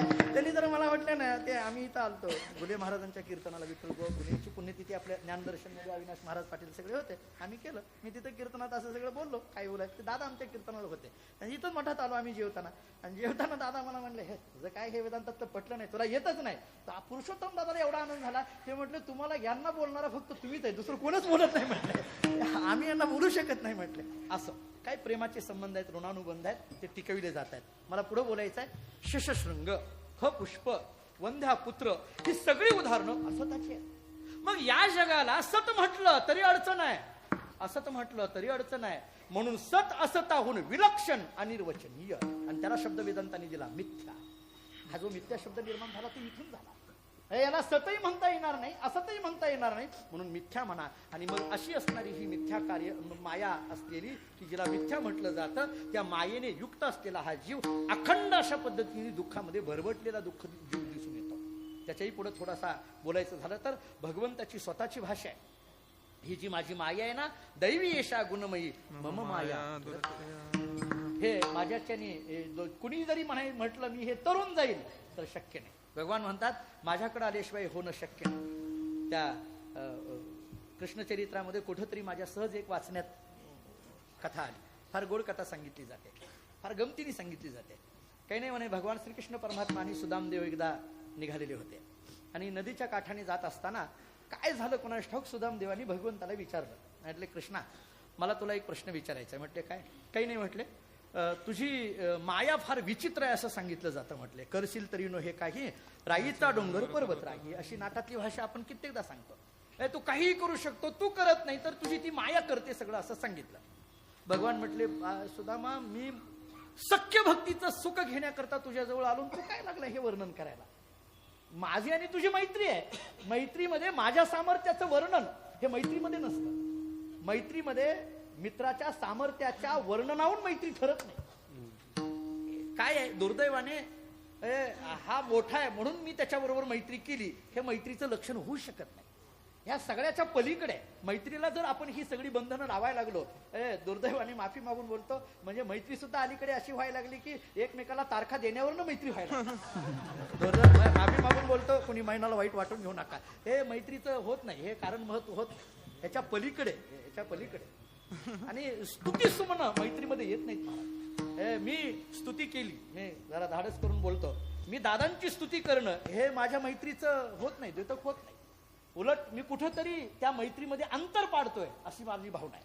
कारण स्तुती किंवा ह्या सगळ्या गोष्टीच्या पलीकडे जे नातं आहे, म्हणजे सगळी नाती जिथं थांबतात त्याच्यानंतर जे नातं सुरू होतं ते मैत्रीचं, ते सख्यत्वाचं नातं.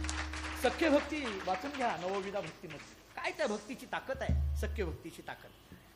अर्जुनाची आपल्याला ज्ञानोबारांनी काय गोड वर्णन करावं. म्हणजे तुम्ही तर सगळी ज्ञानेश्वरी अगदी कंठस्थ केलेली मंडळी आहे. काय ज्ञानोबारांनी अर्जुनाचं, आम्हाला तर म्हणजे माझं लहान तोंडी होईल पण मला वाटतं की एवढं सुंदर वर्णन अर्जुनाचं कुणीच केलं नसेल ज्ञानोबाराशिवाय. तू प्रेमाचा पुतळा, भक्तीचा जिव्हाळा, मैत्रीची चितकळा धनुर्धरा, काय ताकद आहे मला. थोडस कुठं तरी दाखवा बरं मला अर्जुनाला मैत्रीची चितकळा दिलेलं हे विशेषण अन्य कोणत्या ग्रंथामध्ये, संस्कृत असतील काय असतील ते, आपला काही तिकडे जास्त अभ्यास नाही जेवढा, पण तिथं कुठंतरी आहे का? सापडलं तर मला आणून द्या, आहे का कुठंतरी? आणि त्याच्याही पुढे सांगू जरा, या मैत्रीची चितकळा या शब्दावर वैकुंठवासी मामासाहेबांनी केलेला अर्थ, आपली जी जोग महाराज प्रती आहे, आपली प्रत आहे, त्या प्रतीतला अर्थ वाचा. काय अर्थ केलाय? ताकदवान अर्थ केलाय. नाही अमुक आहे तमुक आहे. भगवंतांनी विचारलं, हे मध्येच काय सुरू झालं रे सुद्धा तुझं? आपलं काय सख्याच्या गोष्टी बोलायच्या, जुन्या काळातल्या गोष्टी आठवायच्या, संदीपानी ऋषींच्या आश्रमामध्ये काय झालं, अमुक झालं तमुक झालं हे आठवायचं. हे मैत्रीचं नातं आहे. हे उगेच काय तू कुठे गेला मी कुठे गेलो हे काय? मैत्रीमध्ये जेव्हा एकत्रित आल्यानंतर चर्चा. अहो मला सांगा, संस्था सुटून जेव्हा आम्ही बाहेर पडतो आणि बाहेर पडल्यानंतर 10-5 वर्षानंतर आपल्या गाठी पडतात, तेव्हा गाठी पडल्यानंतर आपण संस्थेमध्ये कसे होतो, पाठशाळेत कसे होतो, तेव्हा कसा अभ्यास केला, तेव्हा काय झालं, ही चर्चा महत्वाची आहे. का उगीच आता तुझी कुणीकडे चालू आहे, माझे कुणीकडे चालू आहे, काय चर्चेला अर्थ आहे? तू कुठल्या भागात घुसलाय? आता ही घुसाघुशी सुरू झाली. आणखीन एक नवीन निघालाय शब्द. एखाद्याला गाव दाखवायची आवड झाली आता अलीकडे परिस्थिती झालं होतं सर. आता हे खोड चालवताना माहिती आहे म्हणून माहिती आहे, महाराजांना विचारा. खोड चालवताना फार अडचणी यायला लागलेत आता. एखाद्याला कीर्तनाला घेऊन गेल्यानंतर तो म्हणतो तुमचे जे महाराज आहेत ना, काय त्यांचं हे आमचंच लावत बसतो तिथं. अवघड झालं हे सगळं. काय कसे मग कुठं मैत्री लावायची, कुठं हे दाखवायचं, काय करायचं कठीण होत बसलं. सुदामाने विचारलं, बोलायला लागल्यानंतर भगवंतांनी विचारलं, काय तू काढायला लागलास हे सगळं? नाही पण मला जरा विचारायचं आहे. बरं ठीक आहे, आता विषय काढलायस ना, बोल तुला काय बोलायचं आहे. काही नाही, मला ती जी माया आहे ना तुझी, ताकदवान शक्तिवान असलेली, बरं हा, ती माया काय आहे ही मला एकदा बघायची आहे म्हटलं. कोण म्हणायला लागला? सुदामा. भगवंतांना म्हणायला लागला, माया बघायची. भगवंतांनी विचारलं, सुदामा तुझी माझी मैत्री आहे ना? हो. मैत्रीमध्ये तू मला पाहतोय ना? हो. माझा नकशिकांत मला बघतोय ना? माझं हृदय तुला माहिती आहे ना सगळं? हो. बस झालं ना, मग माझी माया बघायला कशाला चाललायस? कशाला उगीच हे? नाही मला माया बघायची. आग्रह धरला सुदामाने, मला एवढं तू करू शकत नाही का? एवढं तुला जमत नाही का? सगळ्याला तू दाखवतो माया, मला का दाखवत नाही? मला एकदा तुझी माया बघायची. बरं, अशी गंमत होती. भगवंत त्या सुदामाच्या जवळ असल्यामुळे मायेचा प्रभाव म्हणून सुदामावर काही नव्हताच किंवा झालेला. जे काही आहे ते प्रारब्धाची संगती पुढे स्वतंत्र लावा, त्याच्यात मला आता घुसायचं नाहीये. पण जे दुःख म्हणून असतं, माया म्हणजे दुःखाची जाणीव होणं. माया म्हणजे काय आहे? दुःखाची जाणीव होणं. मला कधी कधी प्रश्न पडतो बघा, जगद्गुरु तुकोबराई याच भूमीमध्ये, आम्ही याच भूमीमध्ये आम्ही संसार केला, त्यांच्याकडे संसार होता किंवा आमचं, पण त्यांना मात्र त्या संसाराचं काही दुःख वाटलंच नाही. हे वाटलं नाही म्हणजे याचा अर्थ दुःख नव्हतं अशातला भाग नाही, पण त्या दुःखाची जाणीव झाली. ऐका, हे बायको मेल्यानंतर सुद्धा आणि दिवाळं निघाल्यानंतर सुद्धा बरे झाले देवा, निघाले देवा, बरे झाले देवा, बाईल गेली, ही भाषा येणं ही काय कोणती ताकद आहे? ही ताकद जर विचारात घेतली तर मला असं वाटतं की दुःख नाही असं नाही, दुःख होतं, पण हे दुःख आहे याची जाणीव होण्याच्या करता जी काही मायेचा प्रभाव लागतो तो मायेचा प्रभाव म्हणतात. आणि हा मायेचा प्रभाव नसण्याला कारण अंतःकरणातली भक्ती आहे. कारण त्या भक्तीचं वर्णन करताना भक्तिशास्त्राने क्लेशनाशिनी असं केलेलं आहे. आणि क्लेश या शब्दाचा अर्थ मायेचं दुःख, आणि ते दुःख घालवण्याचं सामर्थ्य या भक्तीमध्ये आहे. आणि त्या भक्तीने हृदय भरून गेल्यामुळे दुःखाचा परिणाम शरीरावर होत होता, पण हृदयावर काही होत नव्हता. म्हणून मग ती जी काही भाषा, सुखी संतोषा न यावे, दुःखी विषादा न भरावे, आणि लाभालाभ न धरावे, मना माझी, ही जी भाषा आहे ना ज्ञानोबरांची, ही मना माझी भाषा तिथं घेऊन जाते. त्यामुळे प्रभाव बाहेर अंगावर, शरीरावर होत होता. थोडंसं धाडस करून बोलतो, क्रिया करण्याचं काम शरीराचं आहे आणि त्याच्या पाठीमागं भावना तयार करण्याचं काम मनाचं आहे. विठ्ठल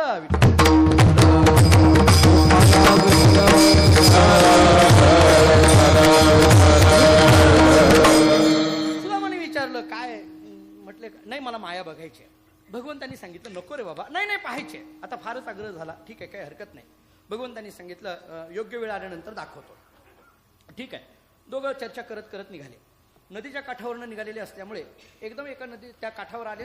दुपारची वेळ होती. भगवंतांनी सांगितलं, सुदामा स्नान करावं असं वाटतंय, जायचं का नदीमध्ये आंघोळ करायला जायचं का? बरं काय आहे, हा द्वारकेचा राजा जरी असला तरी याला त्याचं काही वाटत नव्हतं, कारण होता कोणाबरोबर? सुदामाबरोबर. आपुले ते थोरं पण विसरला नारायण, त्यामुळे त्याला काही वाटत नव्हतं. चला जायचं का? सुदामाला तर काय महाराज, भगवान श्रीकृष्ण परमात्म्याने द्वारकेचा राजा असलेल्या कृष्णाने नदीमध्ये आंघोळ करणं हे आश्चर्यच आहे. पण सुदामाला काय महाराज, त्याला नदीशिवाय आंघोळच नव्हती की, त्याला काय त्याला बाथरूम असणार आहे काय सेपरेट? त्याचं काय दारिद्र्य विचारा. ते म्हटलं मला तर याच्याशिवाय साधन मार्गच नाही. चल म्हटले, जायचंय तर दोघंही जाऊ. गेले दोघंही आतमध्ये. दोघेही आतमध्ये आंघोळीला गेले स्नान करण्याकरता. कमरे एवढ्या पाण्यामध्ये गेले आणि सुदामाने बुडी मारली. अशी बुडी मारल्याबरोबर भगवंतांनी त्याच्या डोक्यावर हात ठेवला.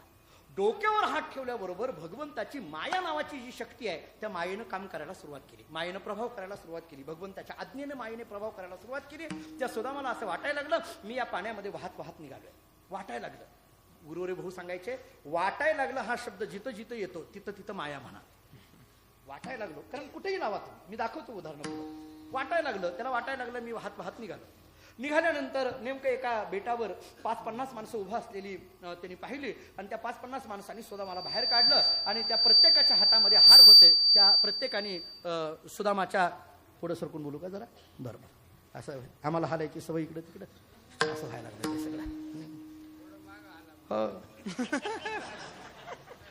मायेचा प्रभाव ते इतकं अवघड आहे विक्षिप्त काम. जाऊ द्या आता बोलत नाही त्याच्यावर. विठाला विठ्ठल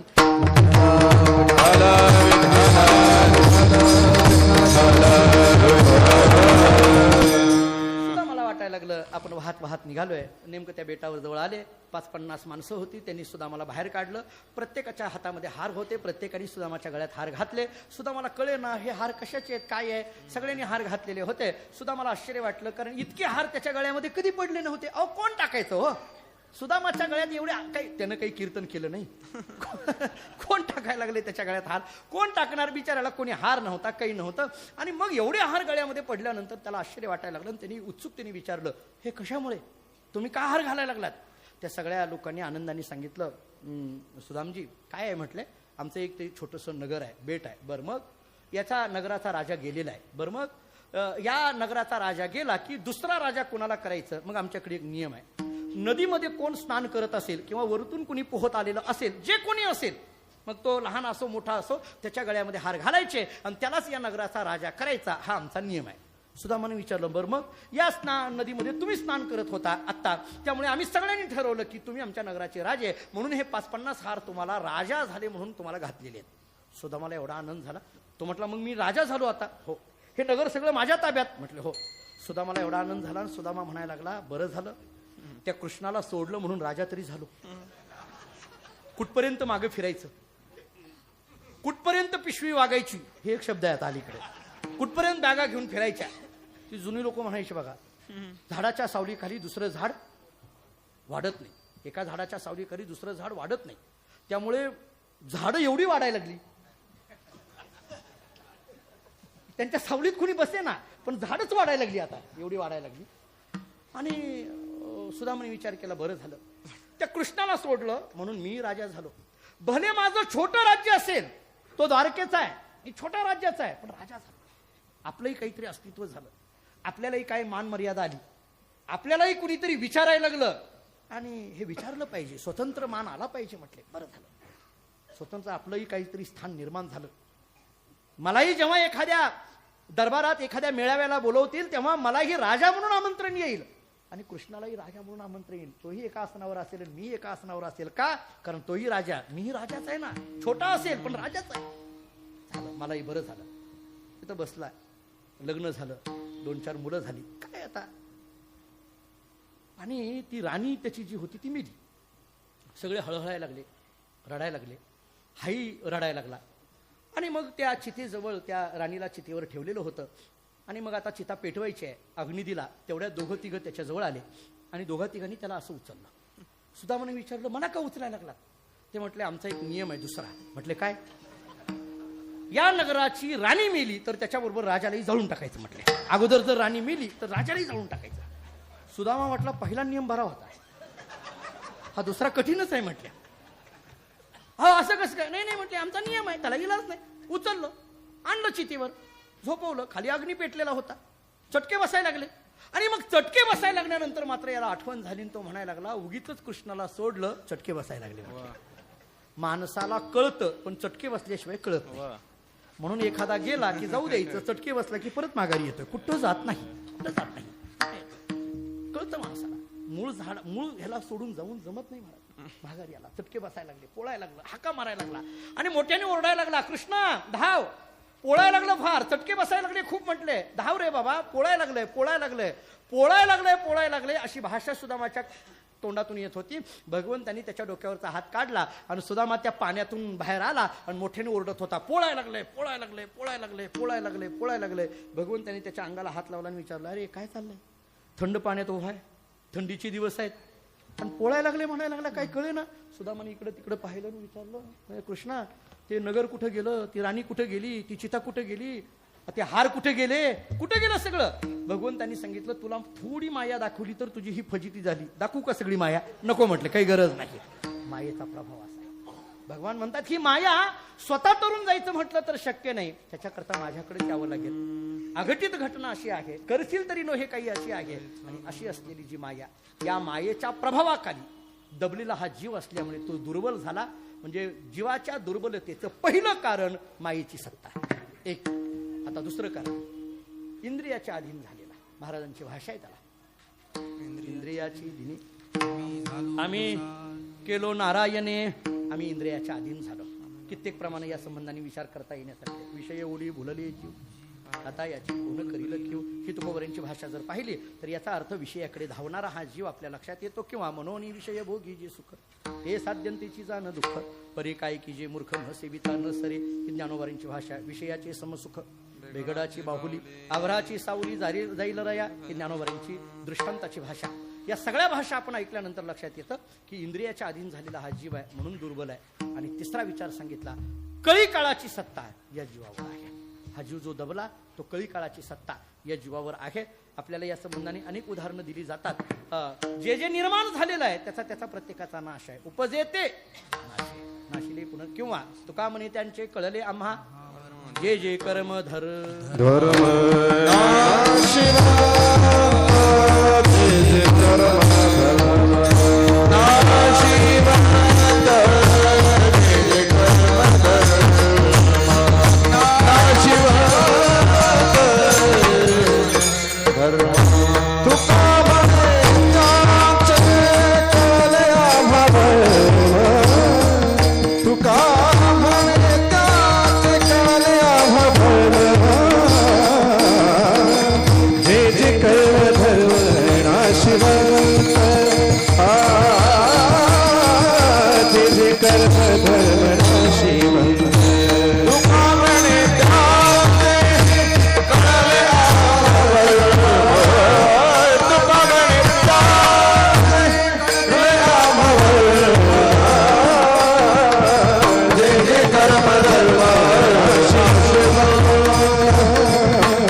त्याला प्रत्येकाला नाश हा सांगितलेला आहे. या कळी काळाच्या अधीन असलेला हा जीव आहे. कधी ना कधी जाणार हे निश्चित आपल्याला दिसून येतं. म्हणून हा जीव दुर्बल झालेला आपल्याला दिसून येतो. आपल्याला अनेक उदाहरणे या संबंधाने दिली जातात.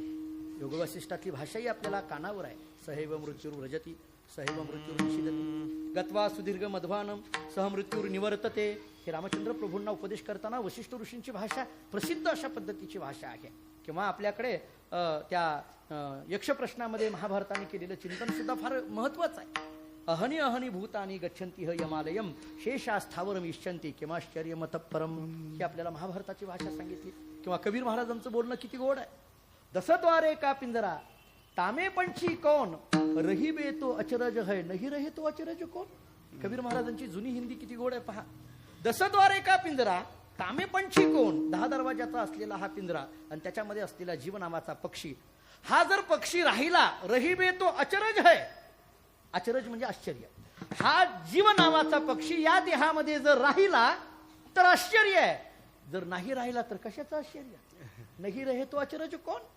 थोडं सोप्या भाषेत बोलू, माणूस जिवंत राहिला तर आश्चर्य आहे, माणूस मेल्यानंतर आश्चर्य नाही. लागेल आपल्याला बोलणं पण स्पष्ट आहे. आपण बऱ्याचदा एखाद्याला भेटायला जातो दवाखान्यामध्ये, ते ICU मध्ये असतात, अतिदक्षता विभागामध्ये असतात आणि मग आपण जातो तेव्हा कोणीतरी अगोदरच आपल्या अगोदर गेलेलं असतात, ते उतरत असतात. मग आपलेच पाहुणे असतात म्हणून आपण विचारतो का कुठे गेलतात, ते आपले सोयरे आहेत का, त्यांना भेटायला गेलतो. मग आपण लगेच उत्सुकतेने विचारतो आम्ही तिकडे चाललोय, कसं काय. तर तो जो असतो ना तो इतका गमतीचं उत्तर देतो. तो म्हणतो नाही नाही आणखीन आहे बरं का, 42 तासाची मुदत दिली. म्हणजे ती राहिला याचं आश्चर्य याला म्हणजे ते जिवंत राहिलं याचं आश्चर्य आहे, याचं आश्चर्य आहे. ती आश्चर्याची भाषा आहे. आणखी नाही गेले नाहीत आहे. ही जी भाषा आहे याचा अर्थ रही भे तू अचरज आहे, नाही रहे तू अचरज को. माणूस मरण जाणं येणं या गोष्टी त्या थोडं अवांतर होईल, परंतु धाडस करून एक वाक्य सांगून जातो. खरं तर अवांतर सुद्धा म्हणता येणार नाही. म्हणजे मराठी साहित्यातलाच एक दाखला देतो, साहित्यातलाच डॉक्टर जी ए कुलकर्णी सरांच्या एका साहित्यातला गूढकथा त्यांच्या प्रसिद्ध आहेत. त्यामुळे त्यांना अवांतर म्हणजे अवांतर शब्द बोलू नये. खरं आपण कधी कधी म्हणताना असं म्हणतो मराठी साहित्यातलं मी अवांतर तुम्हाला सांगतो, हे बोलणंच अवांतर आहे. हे असं नसतं, हे असं नाही. अहो ते आपलं साहित्य मराठी आणि संत वाङ्मय काय वेगळं आहे का? हे एकच आहे. ते जी ए कुलकर्णी सरांनी एक दाखला फार चांगला दिला, थोडंसं काल्पनिक आहे. त्यांच्या कल्पनाच कथा खूप प्रसिद्ध आहे. काय झालं म्हणे, त्यांनी असं दाखवलंय चिरंजीव असलेला अश्वत्थामा आणि गौतम या दोघांची गाठ पडली म्हणे. काल्पनिक आहे ते, फक्त भाव त्याच्यातला ऐका, कथेत जास्त गुंतू नका. कल्पना सुद्धा एवढी ताकदवान, ते आपल्याला स्वामी विवेकानंदांच्या चरित्रात कित्येकदा सांगितलं जातं ना. तेव्हा स्वामीजींनी परदेशामध्ये हे हरिश्चंद्राची कथा सांगितली म्हणे, राजा हरिश्चंद्राची. मग ते स्वप्नामध्ये राज्यदान केल्याची जी काही स्वप्न पडलं आणि जागृतीमध्ये त्यांनी दान केलं, ही कथा त्यांनी परदेशात सांगितली. आणि तिथली अमेरिकन लेडी एक उठली आणि तिने सांगितलं की स्वामीजी तुम्ही जे हे सांगता का नाही, तुम्ही सांगायला लागलात खरं आहे, पण मला ही सगळी कल्पना वाटते म्हटले, हे काही खरं झालेलं नसेल. हे हरिश्चंद्र राजाला स्वप्न पडलं आणि सत्यवादी होता ना, अमुकन तमुकन, हे काही मला खरं वाटत नाही. सांगता ठीक आहे, पण मला ही कल्पना वाटते. स्वामीजी असे गमतीचे, स्वामीजींनी सांगितलं बाई तू म्हणते ते बरोबर आहे, ही जरी कल्पना असली तरी एवढ्या चांगल्या कल्पना माझ्या भारत देशातच निर्माण होतात, दुसरीकडे नाही. एवढ्या चांगल्या कल्पना तयार करण्याची भूमी सुद्धा माझी भारत देशाचीच आहे, दुसरी नाही. हे ताकदीची. स्वामी विवेकानंदांचं चरित्र वाचा, ते 10 खंडामध्ये हे प्रसिद्ध आहे सगळं. जाऊ द्या, पुढे घेतो मी आपल्याला. आणि मग ते जे कुलकर्णी सरांनी सांगितलं की काय झालं म्हणे, त्या अश्वत्थाम्याची आणि गौतमाची गाठ पडली. गाठ पडल्यानंतर माझं वाक्य नीट ऐका, अश्वत्थाम्याच्या चेहऱ्यावरची चिंता पाहिली आणि गौतमाला आश्चर्य वाटलं.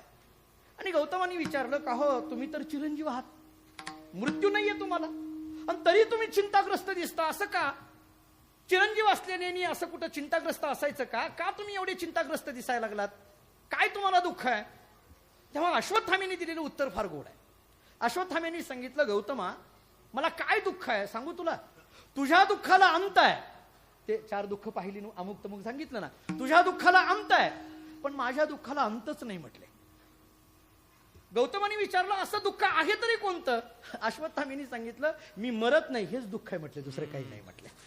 जन्म म्हटलं की मृत्यू हा निश्चित आहे, हे चक्र आहे, हे चक्र आहे, ठरलेलं आहे.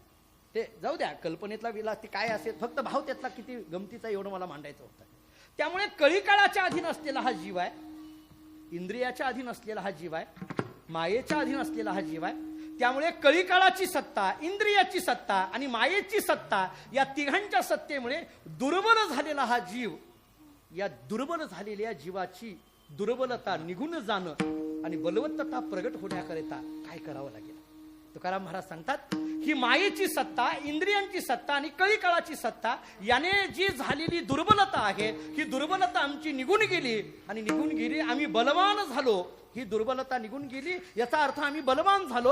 आणि मग उत्सुकतेने एकाने तुकाराम महाराजांना विचारलं, महाराज ही दुर्बलता निघून जावी आणि अशा पद्धतीचं बलवान व्हावं, या बलवत्तता होण्याकरिता काय करावं लागणार आहे? ही बलवत्तता येण्याकरता काय करावं लागणार आहे? हे जाता जाता वाक्य सांगतो, सूक्ष्म आहे. मला बलवान व्हायचं आहे, मला बलवान व्हायचं आहे हे कळण्याकरता अगोदर मी दुर्बल आहे हे कळालं पाहिजे. हे सूक्ष्म वाक्य सांगतो. म्हणजे ज्ञान मला व्हायचं आहे हे कळण्याकरता माझ्याकडे अज्ञान आहे हे कळालं पाहिजे. आपल्याला वेदांतामध्ये अज्ञानाचं ज्ञान ही ज्ञानाची पहिली पायरी मांडली. विठ्ठल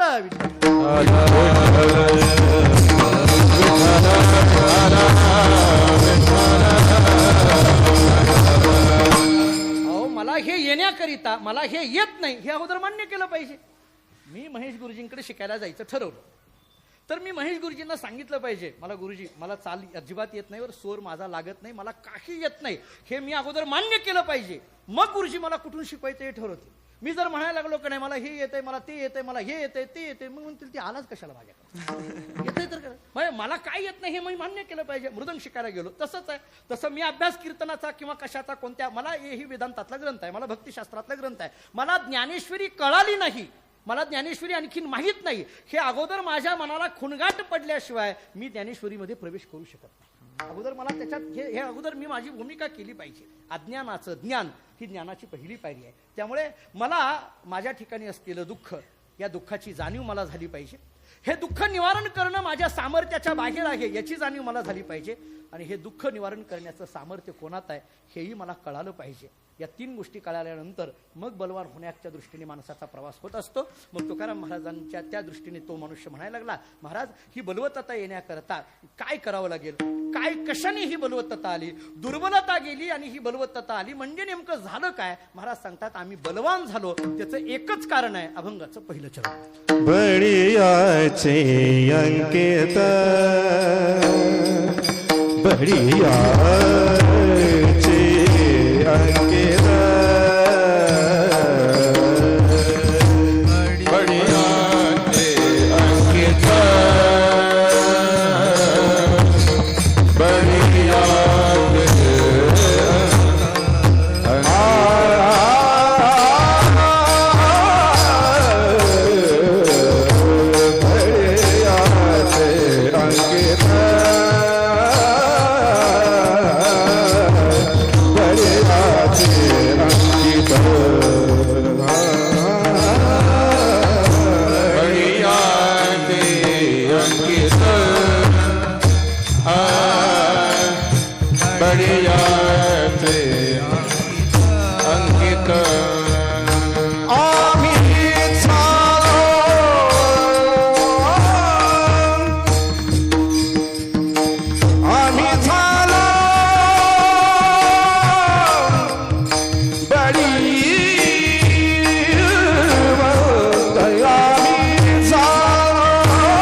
लाथाळीला संसार केला षडउर्मीचा मार. विठाला विठाला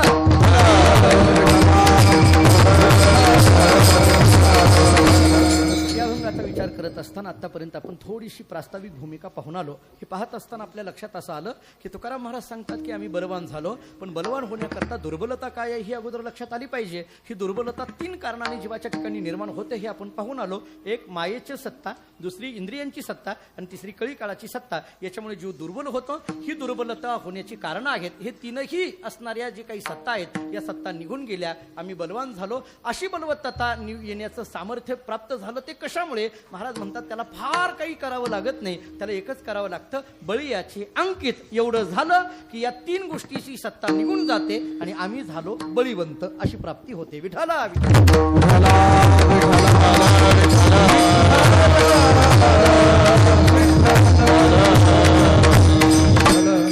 आता बळीयाचे अंकित म्हणत असताना ज्याच्या अंकित आम्ही झालोय तो कळाला पाहिजे.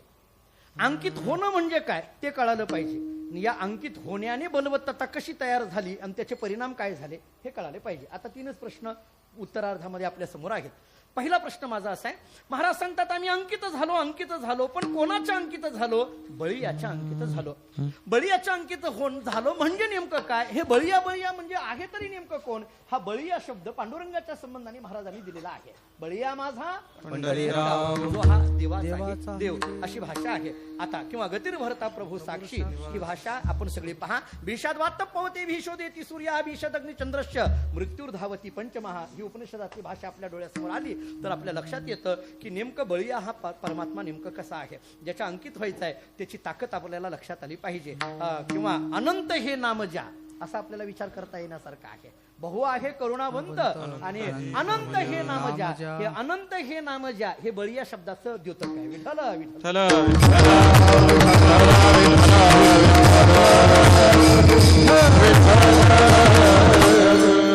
आता हा झाला पारमार्थिक विचार. लौकिक विचार सांगतो आपल्याला. भगवान प्रभू रामचंद्रांची बलवत्तता, भगवान श्रीकृष्ण परमात्म्याची बलवत्तता हे चरित्रामध्ये, रामकथेमध्ये आणि कृष्णकथेमध्ये आपण कित्येकदा सांगतो. माझ्या सहज वाचण्यात आलेला फक्त रामायणातला एक भाव सांगून पुढे जातो. ते जटायू जेव्हा तो हतबल होऊन पडला खाली, ते रावणाचं जटायूचं युद्ध कसं झालं, काय झालं सगळं माहिती आहे आपल्याला.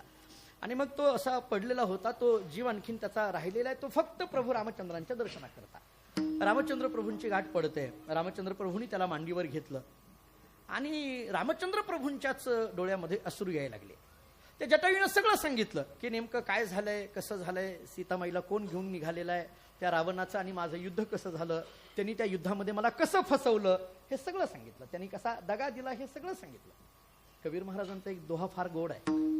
नहीं किया तो कर देखो, दगा किसी का सगा नहीं किया तो कर देखो, नहीं तो जिसने किया उसका घर देखो. अशी भाषा आहे बघा तुम्ही. कबीर महाराजांचं हे काही मी दुसरं सांगत नाही, फक्त संत वाङ्मय कबीर महाराजांचंच वाङ्मय आहे. दगा किसी का सगा नहीं किया तो कर देखो, नहीं तो जिसने किया उसका घर देखो, म्हणजे रावणाचं घर देखो. जिसने किया उसका घर देखो. तिकडे बघा ते मग कसा दगा दिला हे सांगितलं. झालं, सगळं ऐकलं. रामचंद्र प्रभूंच्या डोळ्यातून अश्रू यायला लागले. भक्ती त्याला म्हणतात की जी परमात्म्याच्या डोळ्यातून अश्रू आणते, ती भक्ती आहे. परमात्म्याच्या डोळ्यातून अश्रू यायला लागले, रामचंद्र प्रभूंच्या डोळ्यातून अश्रू यायला लागले. आणि प्रभू रामचंद्रांनी जटायूला सांगितलं, जटायू एक काम करू म्हटले आपण. म्हटले काय? तुझे मुख्य बळ जे आहे तुझं पंखात आहे, बरोबर आहे, आणि ते पंखच तुझे छाटल्यामुळे मरणासन्न अवस्था तुझी झालेली आहे. मी एक काम करतो, मी तुझ्या अंगावरनं हात फिरवतो, जेणेकरून ते जे तुटलेले पंख आहेत ते तुला पुन्हा जोडले जातील, पुन्हा तुला पंखाचं बळ निर्माण होईल, पुन्हा तू ताकदवान होशील. ऐका बरं. जटायू विचारायला लागला, कशा करता रामा हे सगळं कशा करता? रामचंद्र प्रभूंनी सांगितलं, काही नाही, मी तुला पुन्हा बळ देतो. आणि मग काय करू जटायू, तू माझ्या बरोबर चल, मग आपण त्या रावणाचा शोध घेऊ आणि त्या रावणाचा नाश करू आणि सीतेला घेऊन येऊ. चल म्हटले, माझ्या बरोबर येण्याकरता, तुला ते करण्याकरता मी तुला बळ देतो. जटायू हसायला लागला आणि जटायूंनी सांगितलं, म्हणजे रावणाला मारण्याकरिता माझ्या पंखात बळ द्यायचं आणि ते मी तुझ्या बरोबर यायचं, ते हे यायचं. जटायू म्हणायला लागला, प्रभू तुम्ही चाललाय ना तिकडं, हो, आणि मग तुम्हाला सहकार्य कुणाचं? माझं. जटायूंनी सांगितलं, प्रभू हे किती हास्यास्पद आहे, तुम्ही स्वतःच बलवान आहात, प्रभू आहात, त्यामुळे तुम्हाला माझ्यासारख्या जटायूची गरजच नाही, तुम्ही कशा करता हे अट्टहास करायला लागलाय. मला तुम्ही घेऊन जाण्यामध्ये माझं दुमत नाही, पण मला तुझं सहकार्य पाहिजे म्हणताना याच्यात दुमत आहे, याच्यात दुमत आहे. उलट तुम्हाला कोणाच्या सहकार्याची गरज नाही का, तुम्ही प्रभू आहात. प्रभू या शब्दाचा अर्थ आहे सर्व तुमच्या जवळ आहे, त्यामुळे मला पुन्हा यायची ही आवश्यकता नाहीये. उलट मी असं म्हणतो की मला आत्ता जी माझी अवस्था आहे ना, हे असंच राहू द्या आणि मला असंच मरण येऊ द्या. म्हटले का?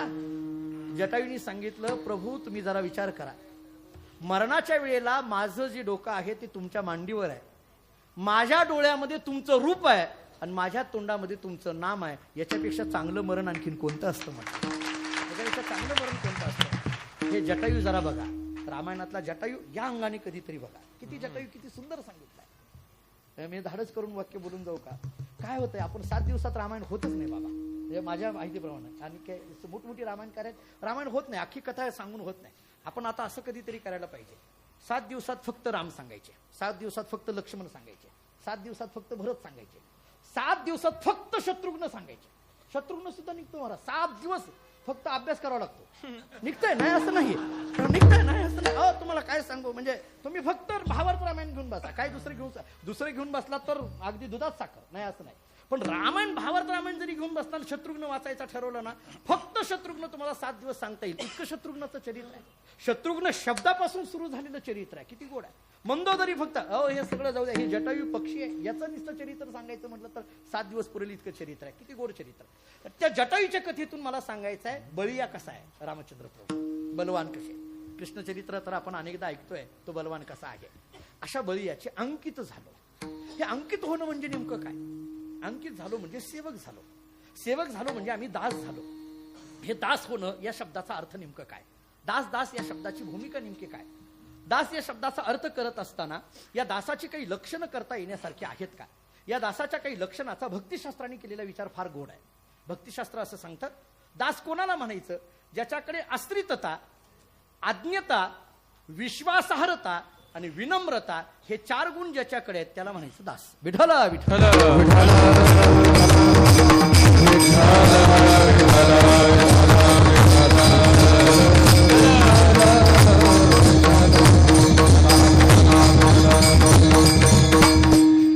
फक्त आश्रित असण्याला दास म्हणता येत नाही, आश्रित असून तो आज्ञेत असला पाहिजे.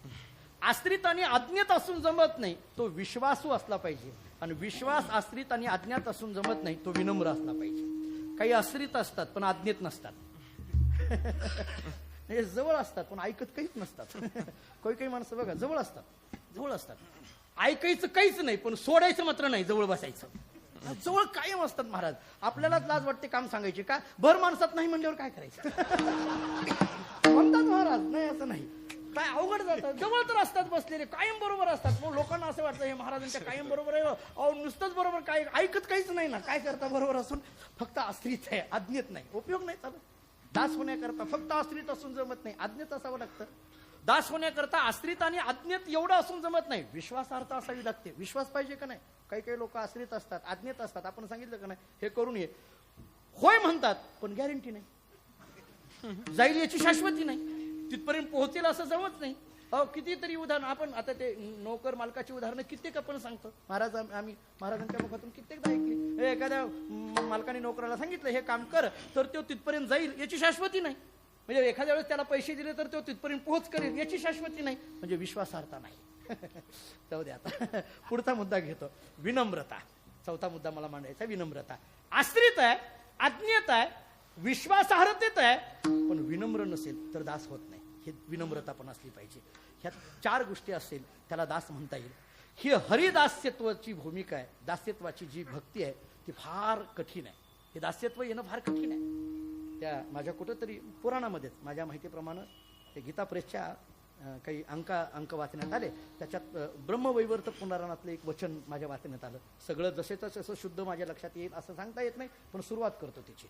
म्हणजे त्यांनी असं सांगितलंय की ही दास्यभक्ती किती दुर्लभ आहे, हे दास्यभक्ती किती कठीण आहे. त्यांनी सांगताना असं सांगितलंय की ब्रह्मत्वात अपि देवत्वात इंद्रत्वात अमरात अपि अमृत सिद्धी लाभाच्च हरिदास्यम सुदुर्लभा, अशी भाषा आहे. पुन्हा सांगतो, मी म्हटलं जरा थोडं इकडं तिकडं होईल, जरा नीट करून घ्या. करून घ्यावं म्हणून तर मांडायचं इथं. पुन्हा सांगतो आणखीन त्याची भाषा किंवा त्याचा भावच सांगतो. ब्रह्मत्वात ब्रह्मपद मिळेल, इंद्रपद मिळेल, अमृतपद मिळेल, अमृत सिद्धी मिळेल, पण हरिदास्यत्वाची भक्ती मिळेलच असं सांगता येत नाही. ही हरिदास्यत्व भक्ती सुदुर्लभ आहे असं सांगितलंय. त्यामुळे दास्य भक्ती आली त्याला अंकित होणं असं म्हटलं जातं. या दासाचा 4 पद्धतीने विचार भक्तिशास्त्राने आपल्याकडे केला. एक अधिकृत दास सांगितले, दुसरे आश्रित दास सांगितले, तिसरे पारिष्यद दास सांगितले आणि चौथी अनुगदास सांगितले. ते भक्तिरसामृत सिंधू रूप गोस्वामींचा त्याच्यामध्ये हे सगळं आलेलं आहे. आणि मग त्या सगळ्याचा विस्तार केलाय. अधिकृत दास कोणते, आश्रित दास कोणते, त्या आश्रित दासामध्ये काही शरणागत आश्रित दास सांगितले, काही ज्ञाननिष्ठ आश्रित दास सांगितले आणि काही सेवानिष्ठ आश्रित दास सांगितले. त्याच्यामध्ये शरणागत आश्रित दासाकरिता बिभीषणाचं उदाहरण दिलं, ज्ञाननिष्ठ आश्रित दासाकरता शुकाचार्याचं उदाहरण दिलं आणि सेवानिष्ठ आश्रित दासाकरता भरत आणि हनुमंताचं उदाहरण दिलं. मी दोन्ही सगळी उदाहरणं सांगत नाही, पण भरताचं उदाहरण सांगून पुढे जातो. ते जेव्हा रामचंद्र प्रभू राजा झाले आणि राजसिंहासनावर बसले तेव्हा पाठीमागं छत्री धरायचं काम भरतानी केलं म्हणे. त्या भरत शब्द किती सरळ आहे बघा. मी तर अनेकदा सांगत असतो सगळ्या नावाला आकार उकार जोडाक्षर आहे, पण या 4 भावंडामध्ये एकच नाव असं आहे भरत. हे अगदी सरळ आहे. आमचे गुरुजी सांगायचे ज्याच्या अंतःकरणातली भक्ती सरळ आहे त्याचं नाव भरत आहे असं म्हणायचे. सरळ आहे. तुम्ही प्रसंग फक्त कुठं वाचायचा तेवढा सांगतो. चित्रकूट पर्वतावर रामचंद्र प्रभू आणि भरताचा झालेला संवाद आवर्जून वाचा घरी गेल्यानंतर. ते किती गोड संवाद आहे पहा. भरताने ते छत्री धरायचं काम केलं. हनुमंताला ते पठेना. हनुमंतरायांनी सांगितलं भरतजी तुम्ही दुसरं काहीतरी सेवा करा, हे राजछत्र धरायची कशाला करता, दुसरी कोणती तरी करा. ते म्हटले नाही हेच बरं आहे. मागं कशाला उभारला, पुढे या तुम्ही. नाही म्हटले हे मी मागच बरं आहे.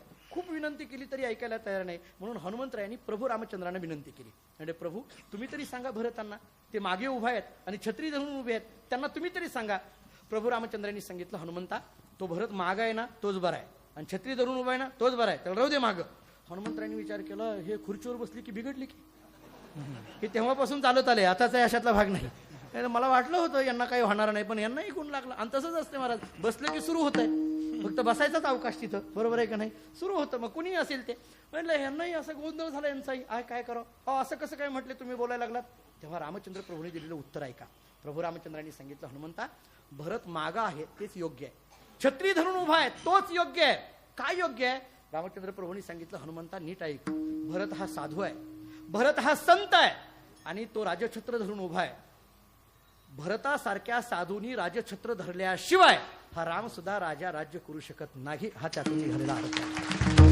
रामाचं राज्य यायचं असेल तर साधूचं राज्यछत्र डोक्यावर पाहिजे. विठ्ठल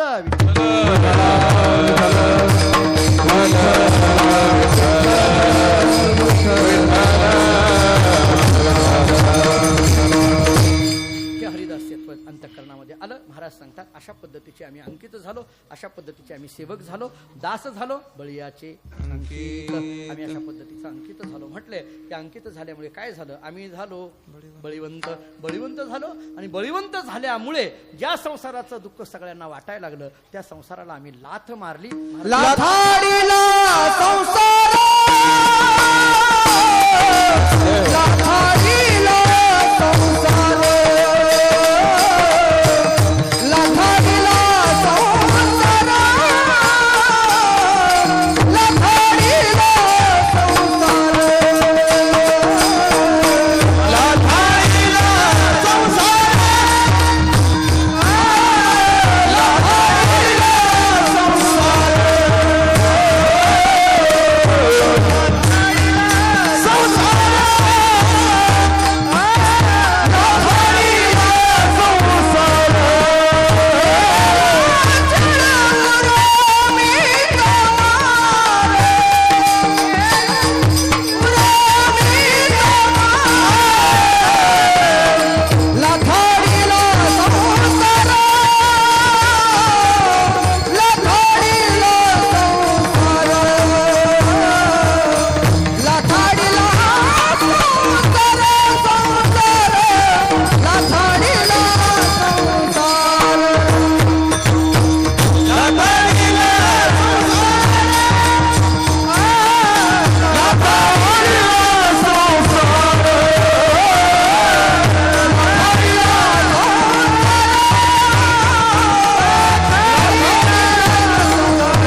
ज्या संसाराचं दुःख सगळ्याला वाटायला लागलं त्या संसाराबद्दल आता आमच्या ठिकाणी काही राहिलं नाही. लाथाळीला संसार केला षडउर्मीचा मार. हे संसाराला लाथ मारली याचे वेगवेगळे अर्थ आपल्याला करता येण्यासारखे आहेत. संसाराला लाथ मारली हे कळण्याकरिता अगोदर संसार कशाला म्हटलं हे कळालं पाहिजे. संसाराच्या व्याख्या नेमके काय केल्या या कळाल्या पाहिजे. त्या स्वतंत्र व्याख्यांचा विचार आपल्याला करता फक्त 3 प्रमाण 3 व्याख्या सांगून एका वाक्यात पुढे जातो. माझी वेळ संपत आली. फक्त त्याची नावं घेत पुढे जातो. पुन्हा पुन्हा येणं पुन्हा पुन्हा जाणं यालाही संसार म्हटलं जातं. पुन्हा पुन्हा येणं पुन्हा पुन्हा जाणं हे आगा उपजणे आणि निमणे ही जी भाषा ज्ञानोबाऱ्यांनी आपल्याला दिलेली आहे याला संसार म्हटलं जातं ना. बरं ठीक आहे. दुसरा मुद्दा आपल्याला पाहायचा झाला तर देहालाच संसार म्हटलेला आपल्याला दिसतो. संसाराच्या अंगी अवघित व्यसने आम्ही या कीर्तने शुद्ध झालो इथला संसार शब्दाचा अर्थ देह केलेला आहे. आणि तिसरा विचार आपल्या ठिकाणी असलेला जो अहंकार त्यालाही संसार म्हटलं जातं. या सगळ्या संसाराचा विचार करत असताना महाराज म्हणतात या संसाराला लाथ मारली याचा अर्थ 2 पद्धतीने करा. एक, हा संसार मिथ्या आहे हे निश्चय झाला असा अर्थ करा. किंवा हा सगळा संसार ब्रह्मरूप करून टाकला असा दुसरा अर्थ करा. अवघाची संसार केला ब्रह्मरूप असा आहे प्रमाण. तुम्हाला हे पाहिजे होतं. अवघाची संसार केला ब्रह्मरूप. सुखाचा करीन नाही तिकडे नाही जायचं आपल्याला इकडे यायचं. अवघाची संसार केला ब्रह्मरूप विठ्ठल स्वरूप म्हणून या. आणि याला वेदांतामध्ये आपली नेहमीची प्रक्रिया आहे. म्हणजे अधिष्ठानाच्या ज्ञानाने कल्पित पदार्थाची निवृत्ती होत असते हे जे म्हटलं जातं ना. हा सिद्धांत उलटा कसा सांगितलाय. कल्पित पदार्थाची निवृत्ती ही अधिष्ठान रूप असते. वृत्ती प्रभाकरांनी पंक्ती अशी सांगितली त्याला हिंदीमध्ये. कल्पित पदार्थ की निवृत्ती अधिष्ठान रूप होवे है. आमचे भाऊ असं सांगायचे असे ताकद लावून सांगायचे होवे है असं म्हणायचे. ते प्रभाकर ग्रंथ फार गोड आहे महाराज. वृत्ती प्रभाकरातल्या प्रक्रिया एवढ्या गोड आहेत. त्या ग्रंथाची गोडी लागली की मग अन्य आपल्याला काय आहे वेदांत श्रवणाकरिता वेदांत काय आहे वेदांत श्रवण होण्याकरिता वेदांत श्रवण करता आलं पाहिजे. विठ्ठल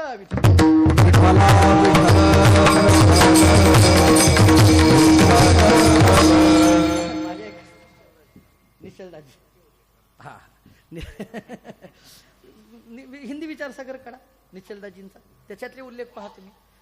काय आहे त्यांच्या एका मित्रांनी मला सांगितलं तुम्ही ते वेदांत सांगता लोकांना कुठं कळतंय. मी म्हटलं सांगत नाही म्हणून कळत. लोकांना सांगत नाही म्हणून कळत नाही.